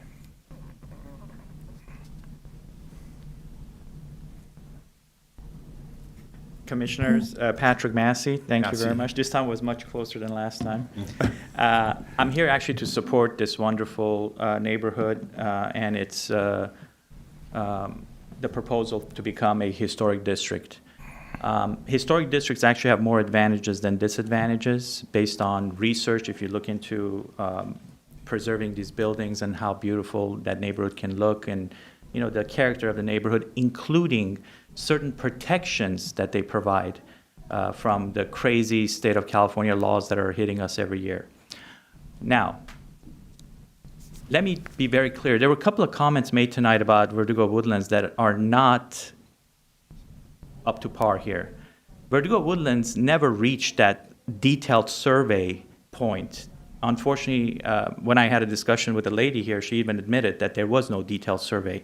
Verdugo Woodlands, when I talked to Mr. Jay Platt last year, did have, according to him, the 60+% in his opinion to become a historic district. Unfortunately, that application was pulled the night before the city council hearing. We're not going to get into it, but there were comments made where this lady apparently did some survey and Verdugo Woodlands was never part of that 60+%, but she even admitted that there was no detailed survey made. So let's get that on the record because that comment from earlier should be corrected. The second thing I want to talk about is based on the mistakes that were made with the Verdugo Woodlands, I want to make sure that our good neighbors at Cleveland Knoll understand that the applicants have to be committed to this process.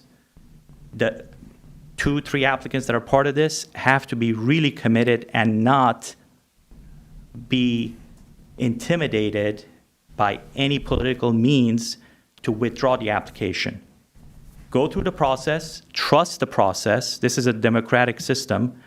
Let it go to the council. Let the council members vote. And word of advice, do not allow a commissioner to become an applicant. That is going to be an issue because most commissioners, unfortunately, are thinking about their political futures, what they're going to do, what position they're going to run for. So, please be careful with who you choose as your applicants. This is very important. Learn from the mistakes of what happened with Verdugo Woodlands. And again, trust the process, let it go to council, and let the council vote for this. Thank you. Thank you very much. Thank you. Michael Federick.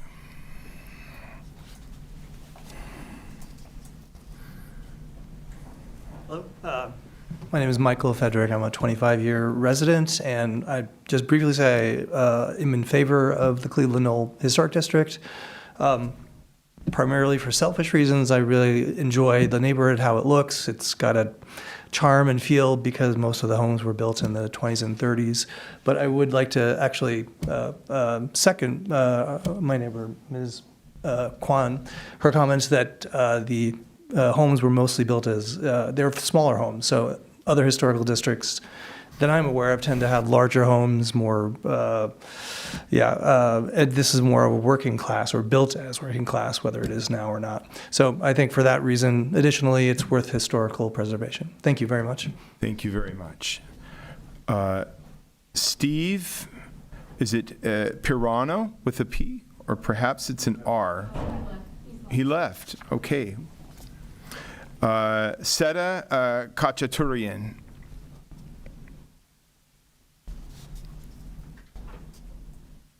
Good evening. I'm Seda Kachaturian. Glendale has very unrealistic laws for permits, for renovation permits. It doesn't only for historic house, for everything, commercial and residential. And I can tell you stories about that in both cases. In historic cases, I think the issues that people have should be done more efficiently through every department that is involved in it and with more ease because they are historical. What I see is that if we don't preserve our historical houses, we will end up with 5-story buildings in our city, which reminds me of all the communist countries that I have traveled. You cannot see any single-family homes there. There's non-existence. They didn't even have the idea that such thing is there, possible in communist countries. And we really need to preserve and cherish all these houses.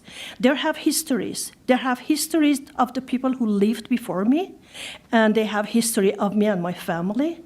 They will have histories of people who lived there after me. So if I want to do any renovation, I think first I have to do my research to see what I have to do, where you should go first, who should I contact with, and then make sure that it's done properly. And I'm sure there are many contractors or many people that, I do usually my research if I wanted to do something, and I consider myself a good judge of characters and people. So far, when I have done something in the house, inside the house, I never regretted it because I did my job. I learned what I have to do first before talking to them. And as I said, I'm 100% for this. I'm very proud of my house. It was built in 1928. It's a beautiful Hispanic house. I didn't do any changes in the house. Inside, yes, but not outside. And I'm very proud of the house. And I would like to see more houses like that in our area, that we are proud to walk around and say, this is the history of this city. Thank you. Thank you. Wonderful. Thank you very much. Diane Jacobs. She left. Jill Zapia. And if anybody has any more speaker cards, please submit them now. Jill Zapia.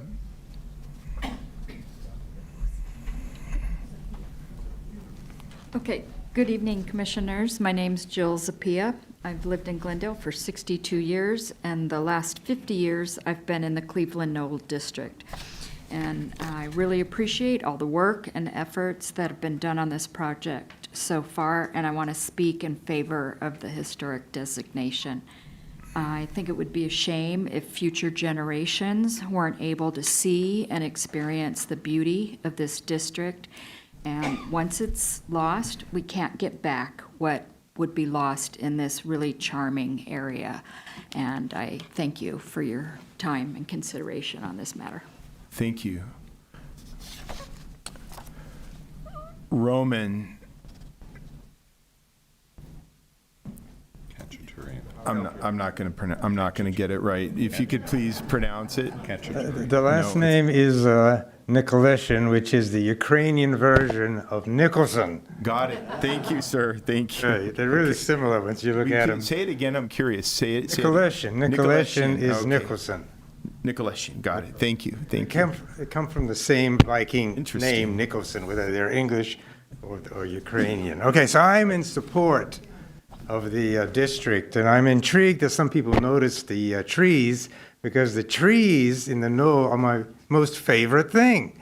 I love the fact that some areas have the same tree, and I just, and like the camphor trees on Idlewood, and some of my other favorite trees are the jacarandas we see there, plus the Waratah trees from Australia, which are dark green leaves, and they have a bright orange-yellow flower. So I'm just intrigued that some people notice the trees too, and I definitely support the knoll. Thank you. Okay. Thank you. And finally, is it Chris Mills? Miller. Chris Miller. There you are. Okay. Thank you. So I'm glad I'm not the only one that loves the trees. And your name into the mic. Oh yeah, Chris Miller, 52-year resident. Been here in the area since basically I was born. I remember as a kid with the magnolia trees taking the acorn or the seed pods and ripping off the end of it and throwing it like a grenade to my other friends in the neighborhood who've all moved on, except for Mike Yetza, who lives still up the street with his parents. I want to say that I'm in favor of this, and the fact that, the neighborhood has changed over the years, and, unfortunately, not always for the better. High density has greatly changed the area. I remember as a kid going to the Kenneth Village and hardly any cars. You could send your kids up there and not worry about them. And, the look and feel of the neighborhood is special, and I don't want to change it. Next, street over on Norden, there's some atrocities that are, being done. Mm-hmm. Let's keep Glendale unique. Thank you. Thank you, sir. Okay, do I have any more speaker cards? We have a caller. Oh, yes, okay. Go ahead. Caller, please state your name. Christy Schilling, you're on the air with the HPC. Christy Schilling. Yes, please go ahead. Hi, Hi, my name is Christy Schilling, and I live at 1415 Idlewood Road, and I'm in favor of the Cleveland Knolls Historic District. All right. Anything else? No, just I echo Okay. the sentiment of everyone else in favor of the project. Okay, thank you. Thank you. All right, so, okay. I believe I'm going to close the public hearing now. All right, discussion, thoughts? Yeah, I would like to share my thought around something that seems to be consistent with people in opposition to historic districts, not just in this one, but in the other public forum some time ago. So there seems to be some consistency with what people are saying that are not in favor, and that is about misinformation. And I just wondered if there, I mean, I know that there's documentation and there's an application and there's a process for putting together the application. And I just wondered how specific that is in terms of what can be said to people in the district.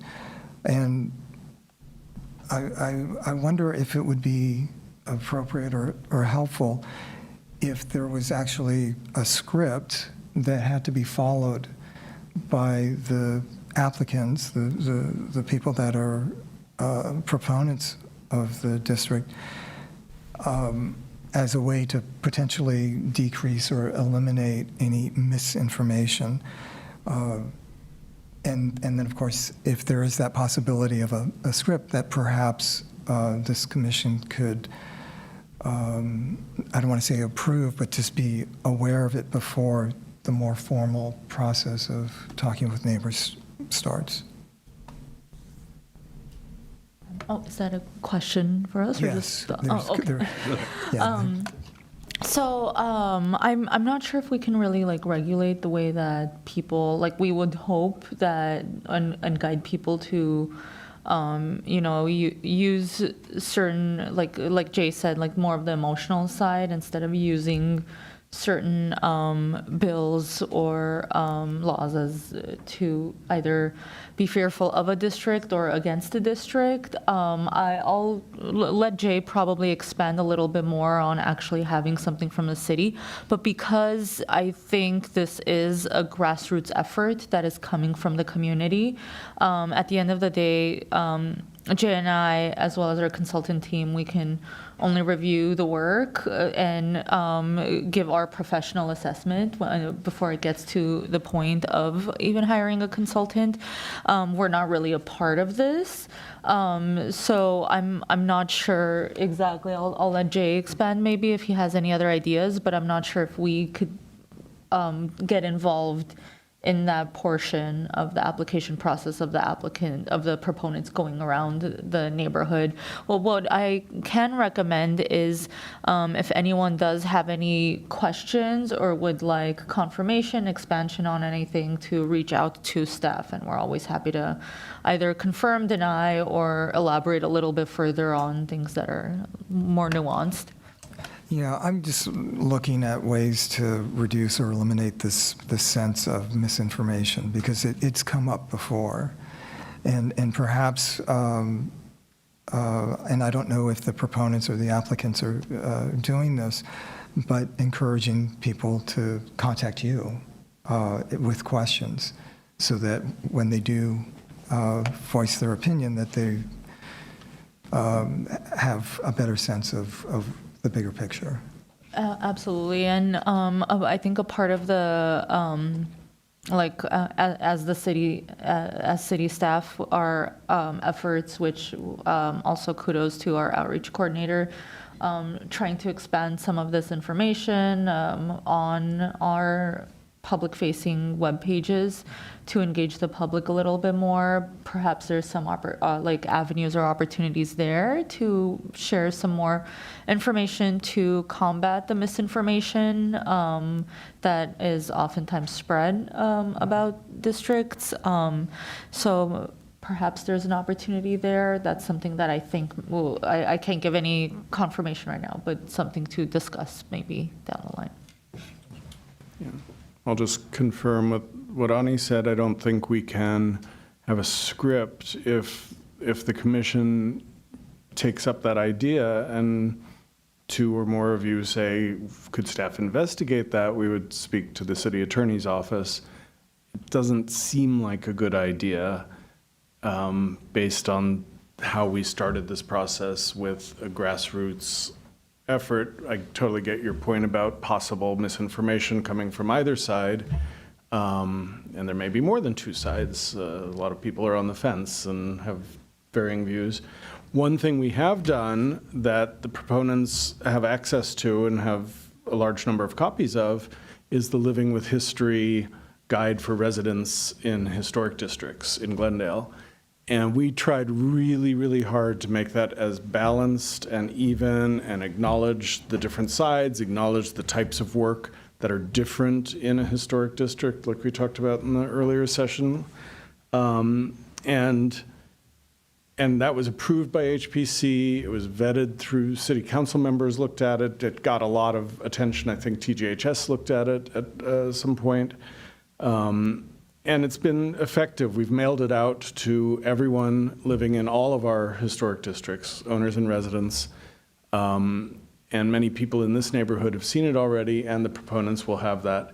That's probably the best document that we have in terms of just saying, here's this, as impartial as the city can be, document to let you know what's up, and the contact information for our staff is in there also. Hopefully that's helpful for everyone.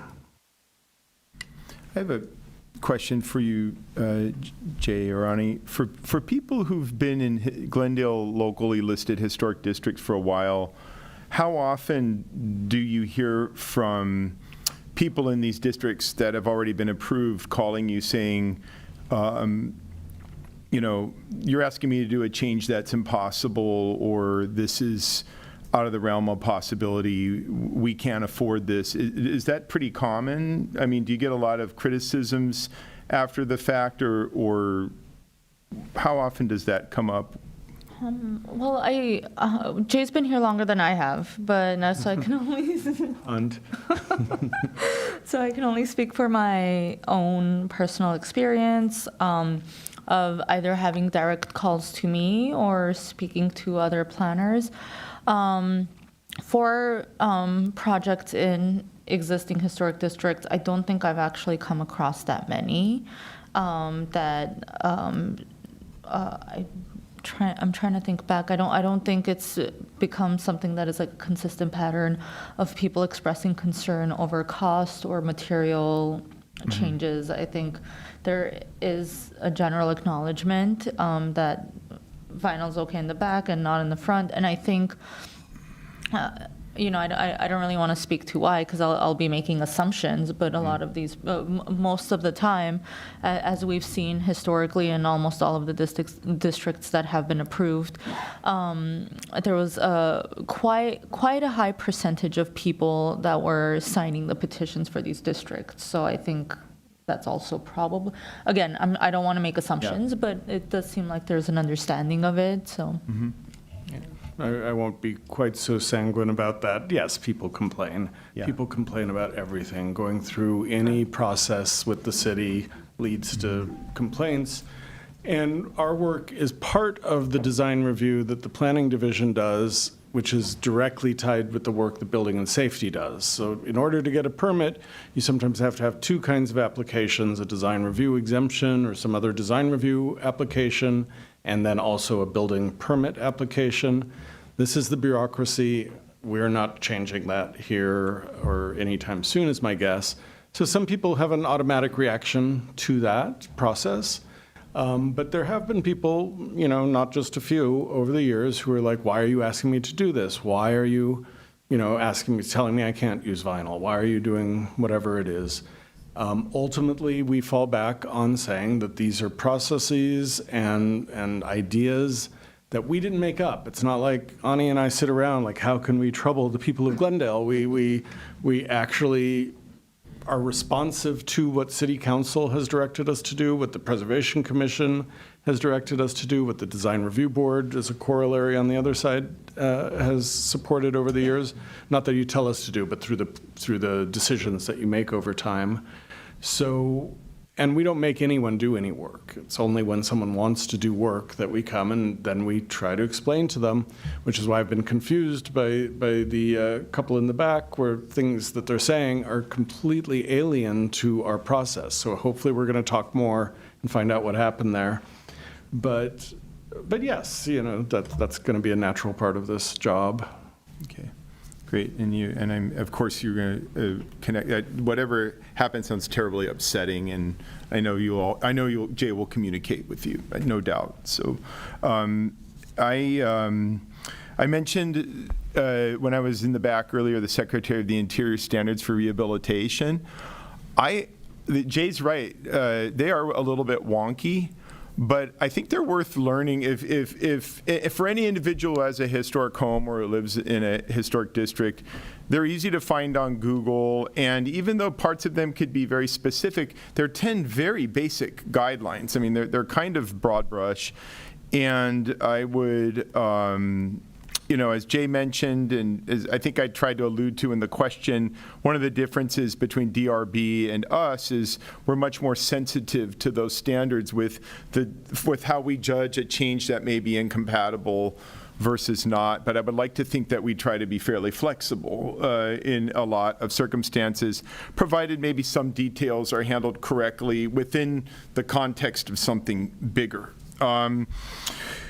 As far as this specific district goes, I will just say that I was very moved by the combination of how diminutive a lot of these houses are. Having grown up in a pretty small house myself when I was little, and then coupled with those trees that I just can't stop talking about. And I was reading the ARG report, and as the ARG report mentions, this district comprises various tracts that are all like roughly rectangular, right? Each tract is around a street.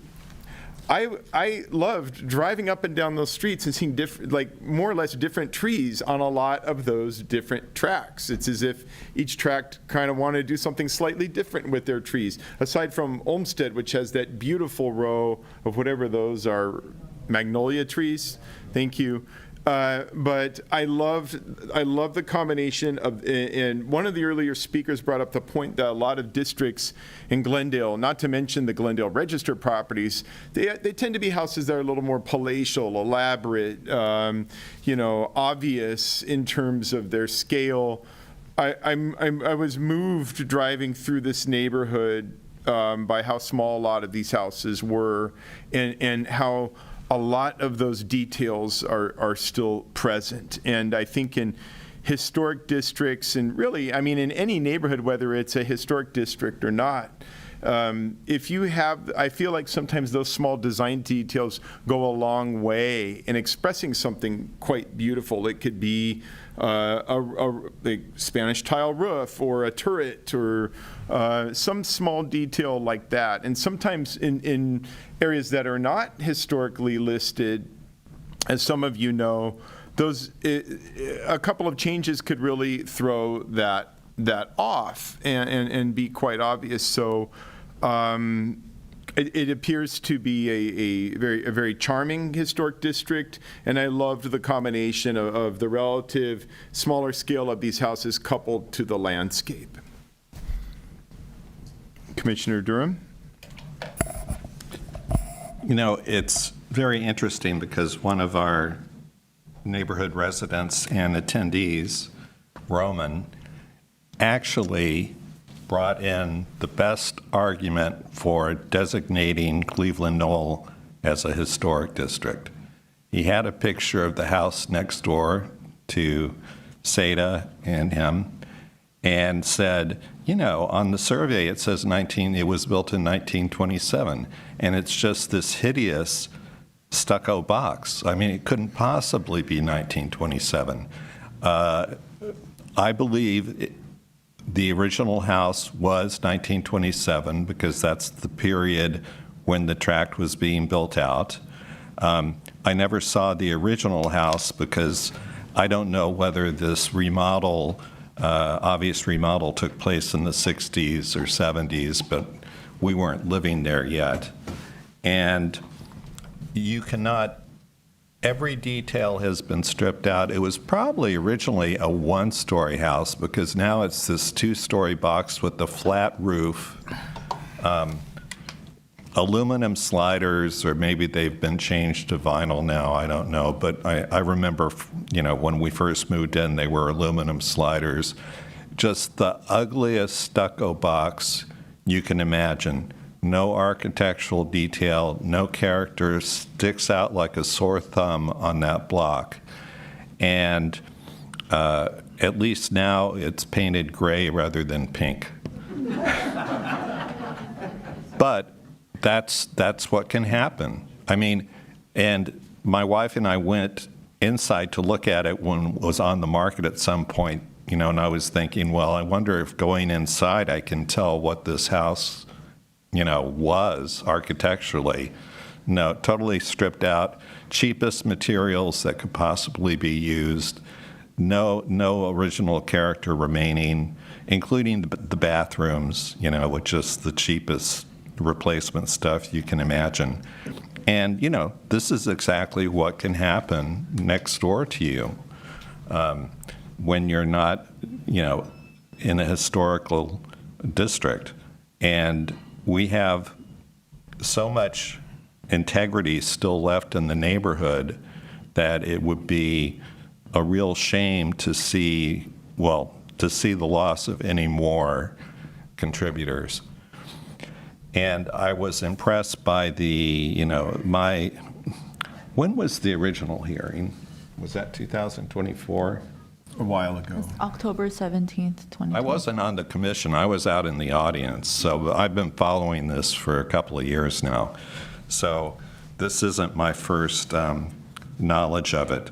But I was impressed with the ARG report. You know, we are here just to decide whether to move forward on this process. We're not making any determination whatsoever about whether it becomes a historic district. We're just paving the way for the applicants to go out and start collecting signatures. There's no guarantee that they'll reach the required threshold. So it's really up to the neighborhood. We're not deciding anything for the neighborhood. But so I judge what we're doing tonight by the quality of architectural ARG resources group, and I think they did an excellent survey. I know I was present when some of their surveyors were documenting my block, and I went out and observed them and spoke to them. And, you know, it wasn't any sort of quick, you know, each of the surveyors stood for quite a while in front of each house, taking notes, noting details, taking pictures. And so I thought it was a very, at least what I saw on my block was a very thorough, complete attempt at documentation. And I think that's reflected in the ARG report. And given, you know, whether it's 75% are contributors or more or less to some extent, I think that argues for going ahead in the process and the 4 criteria rather than just one. And so I think the report really, you know, there's nothing about the report or its conclusions that would lead me to say this process should move forward to the petition stage. Thank you. Okay. Any other comments? Okay. Gentlemen, do I have a motion If we could just, this is our first second HPC hearing using the streamlined process. Tonight you had the option of asking for another HPC hearing if you weren't satisfied with the report or if you heard anything from the community that would give you any pause moving forward. So if that's not the case, just please state that as a group you don't feel the need to take up that option. Commissioner Durham? I don't feel there's any need to use that option. I would agree with you. I don't see a need to use that option either. I feel like tonight's been very productive in terms of hearing a lot of different perspectives. The ARG report is very good. The district appears to meet at least one criteria. And as you mentioned a moment ago, tonight's whatever we decide is not the final word on this.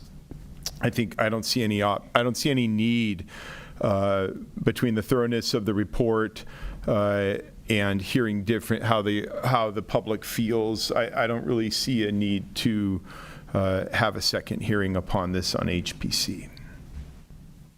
I don't either. Okay, and then one final thing on this fresh note of how we're doing this. HPC will not be seeing this again after the petition comes in, regardless of what number we see. And one thing we didn't mention, just so everyone in the audience and the public knows, the proponents have 6 months to come back with a petition that has whatever number of signatures they are choosing to give to us. If for whatever reason they have trouble getting to either 50% or a number that they would prefer, they can come back to HPC sometime later this year and ask for a 6-month extension. So that's built into the process. If there's anyone here who opposes the district and wants to submit a formal opposition petition, we will also distribute that to you. There's not the same timeline built into that. So we would, double check with the city attorney's office, but I think we would just have to accept that as it was coming in. Ideally, it would overlap so we could keep this process moving forward. So that's, I just have to put both of those ideas out there. And then the other thing is, since you're not reviewing the final document, you're looking at a draft right now, the final is going to be considered final after we hold things open long enough for everyone in the public to look at their survey forms, tell us if there are any problems on their survey form. We didn't hear any corrections from HPC tonight about any aspect of the survey, the context or the survey forms. And we did hear from one member of the public so far about that 1-story versus 2-story thing. We're going to make sure that gets changed. We don't have a timeline for doing that, but we'll make sure that everything we hear, certainly before we go to the Planning Commission, is incorporated in the document. And then when it goes to planning, it'll be the final survey document, if that makes sense to everyone. A question for you, Jay. Whatever is on the DPR form that was sent to each individual homeowner, is that the baseline that staff goes by? Are there we didn't see any DPRs in our attachment. Is that the base? Does staff treat that as the baseline for? If you had them as a link, right? Yeah. Oh, they did. Oh, I'm sorry, I missed it. Then my fault. Are the DPRs? Whatever is in a DPR, is that kind of the baseline you go by for what are considered character-defining features, or integrity, or are you just using professional judgment beyond the DPR? No, the DPR is the base starting point. Recognizing that surveyors in the field may miss something or identify something incorrectly, we have built into our historic district code Title 30, Chapter 25, we built in that the professional staff, with the concurrence of the Director of Community Development, can kind of tweak that if we see that there are things that are obviously missing or wrong. Okay. But generally, that doesn't really come up. But I just want to acknowledge that sometimes things get missed in the field. Got it. Okay. Make another. Go ahead. And then I'll also, just since we heard from some of the people in the audience that some things that the survey said were contributors, may not be, in their opinion.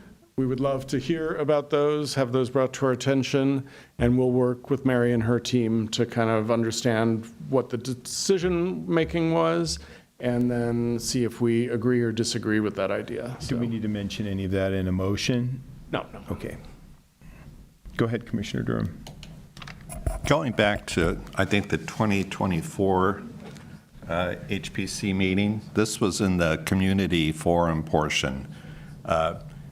Chris Cragnotti, who's a prominent realtor specializing in what he deems character homes in Glendale, and he was currently, at that point, the chair of the HPC, but he was speaking as a member of the public during the forum. And he made the point, because there's been a lot of talk about the cost of materials and perhaps, or having to pay for better quality materials or custom materials. And I remember, and it's on the recording, I remember his standing up and saying, cheap can be expensive in the long run. That from his experience as a realtor, the better quality the materials when you're dealing with a historic or vintage home, the more money it brings. And many buyers are turned off if they go into a revival style house and see a lot of alterations that aren't consistent with the original design and concept of the house. And I just remember that from 2 years ago, and that was his opinion as a realtor. But I thought it was, something to consider, that in the long run, when you go to sell your house, you can be a lot better off having, used the proper materials and leaving the character of the house intact. Thank you. And just to add the staff view on that, of course, that's anecdotal. We will work with an applicant on any level. We don't talk to them about the cost of the materials. It's just, it matters if it meets the guidelines and what we need to do. So the city itself will never make you use a more expensive material if there's a less expensive one that still meets our guidelines. But point is taken, so. Okay. Do I have a motion?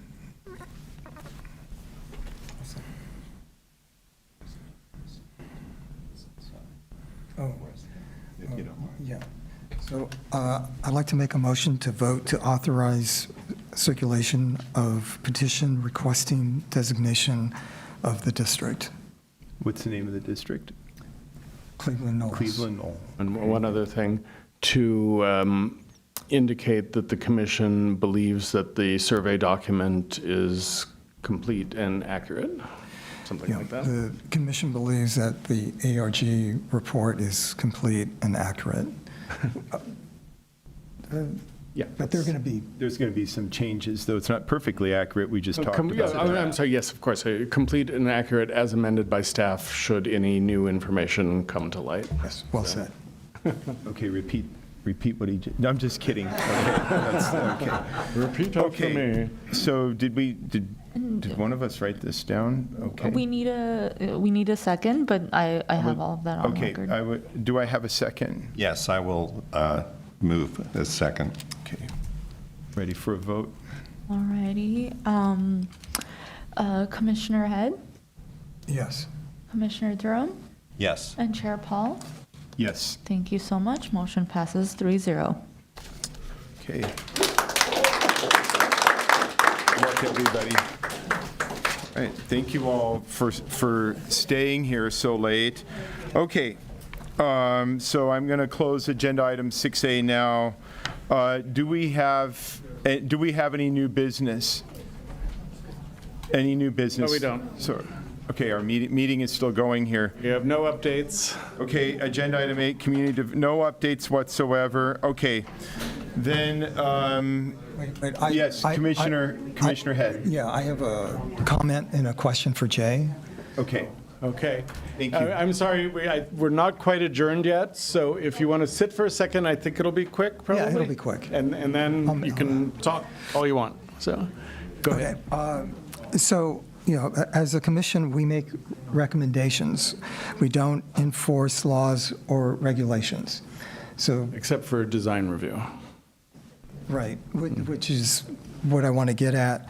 So, a few times we've had a contributing home in a historic district, or we've had a Mills Act house that has changed or gone through changes that were not approved.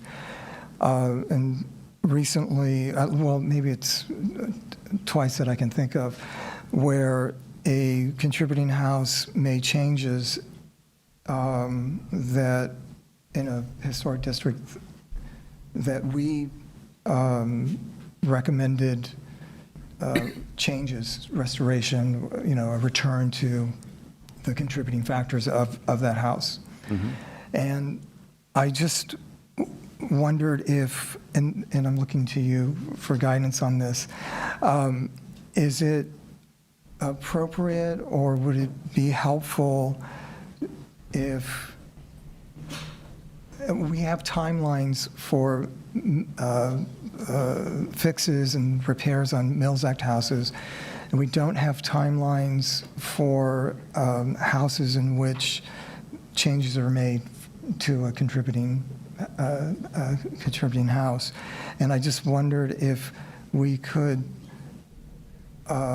suggest or recommend a timeline, really more of a status report for a house that we have basically said, oh, you know, make these changes, and you know, or we recommend these changes, and kind of letting it go. But instead of just letting it go, could we require that the homeowner come back in, you know, 6 months and give us a status report Do you on have a Mills Act, or? No, not from the Mills Act, but because that's already built in. You don't generally review changes to Right. non-designated properties. Right, but when, as a commission, when we're looking at a house that has, we'll say, violated or altered the character defining features of a house in a historic district, and our recommendation has been to return the house to its original character. I think I know you're talking about a specific case, which we should not be talking about right now. We have a mechanism for enforcement that does not involve a timeline or a return to HPC. I get where you're going. I see it can be frustrating. That's a big issue because it can take a long time to get people to go through the process, short of going to court and getting things fixed, but we always have the legal solution through the courts waiting at the end of that process, which is where, if I'm right, the property you're talking about is now. But if you want to braise this, let's do it at a future hearing in commissioner comments. Right now, it's a little awkward to do that, so. Okay. Well, I just want to bring it up. No, it's fine. It's a worthy thing to talk about, but yeah. Okay, All right. great. So we had stepped through agenda item new business. There was no new business and Adjournment no. is next. Yeah. What? Adjournment is next. I know, I'm getting there, Jay. Oh, okay, I'm sorry. We talked about new business and community development department updates, and there were no new items there. So we're going to adjourn. Do I have a motion to adjourn? I'll move to adjourn. Okay, HPC meeting adjourned, 9:25 p.m. Thank you, everybody. Thank you.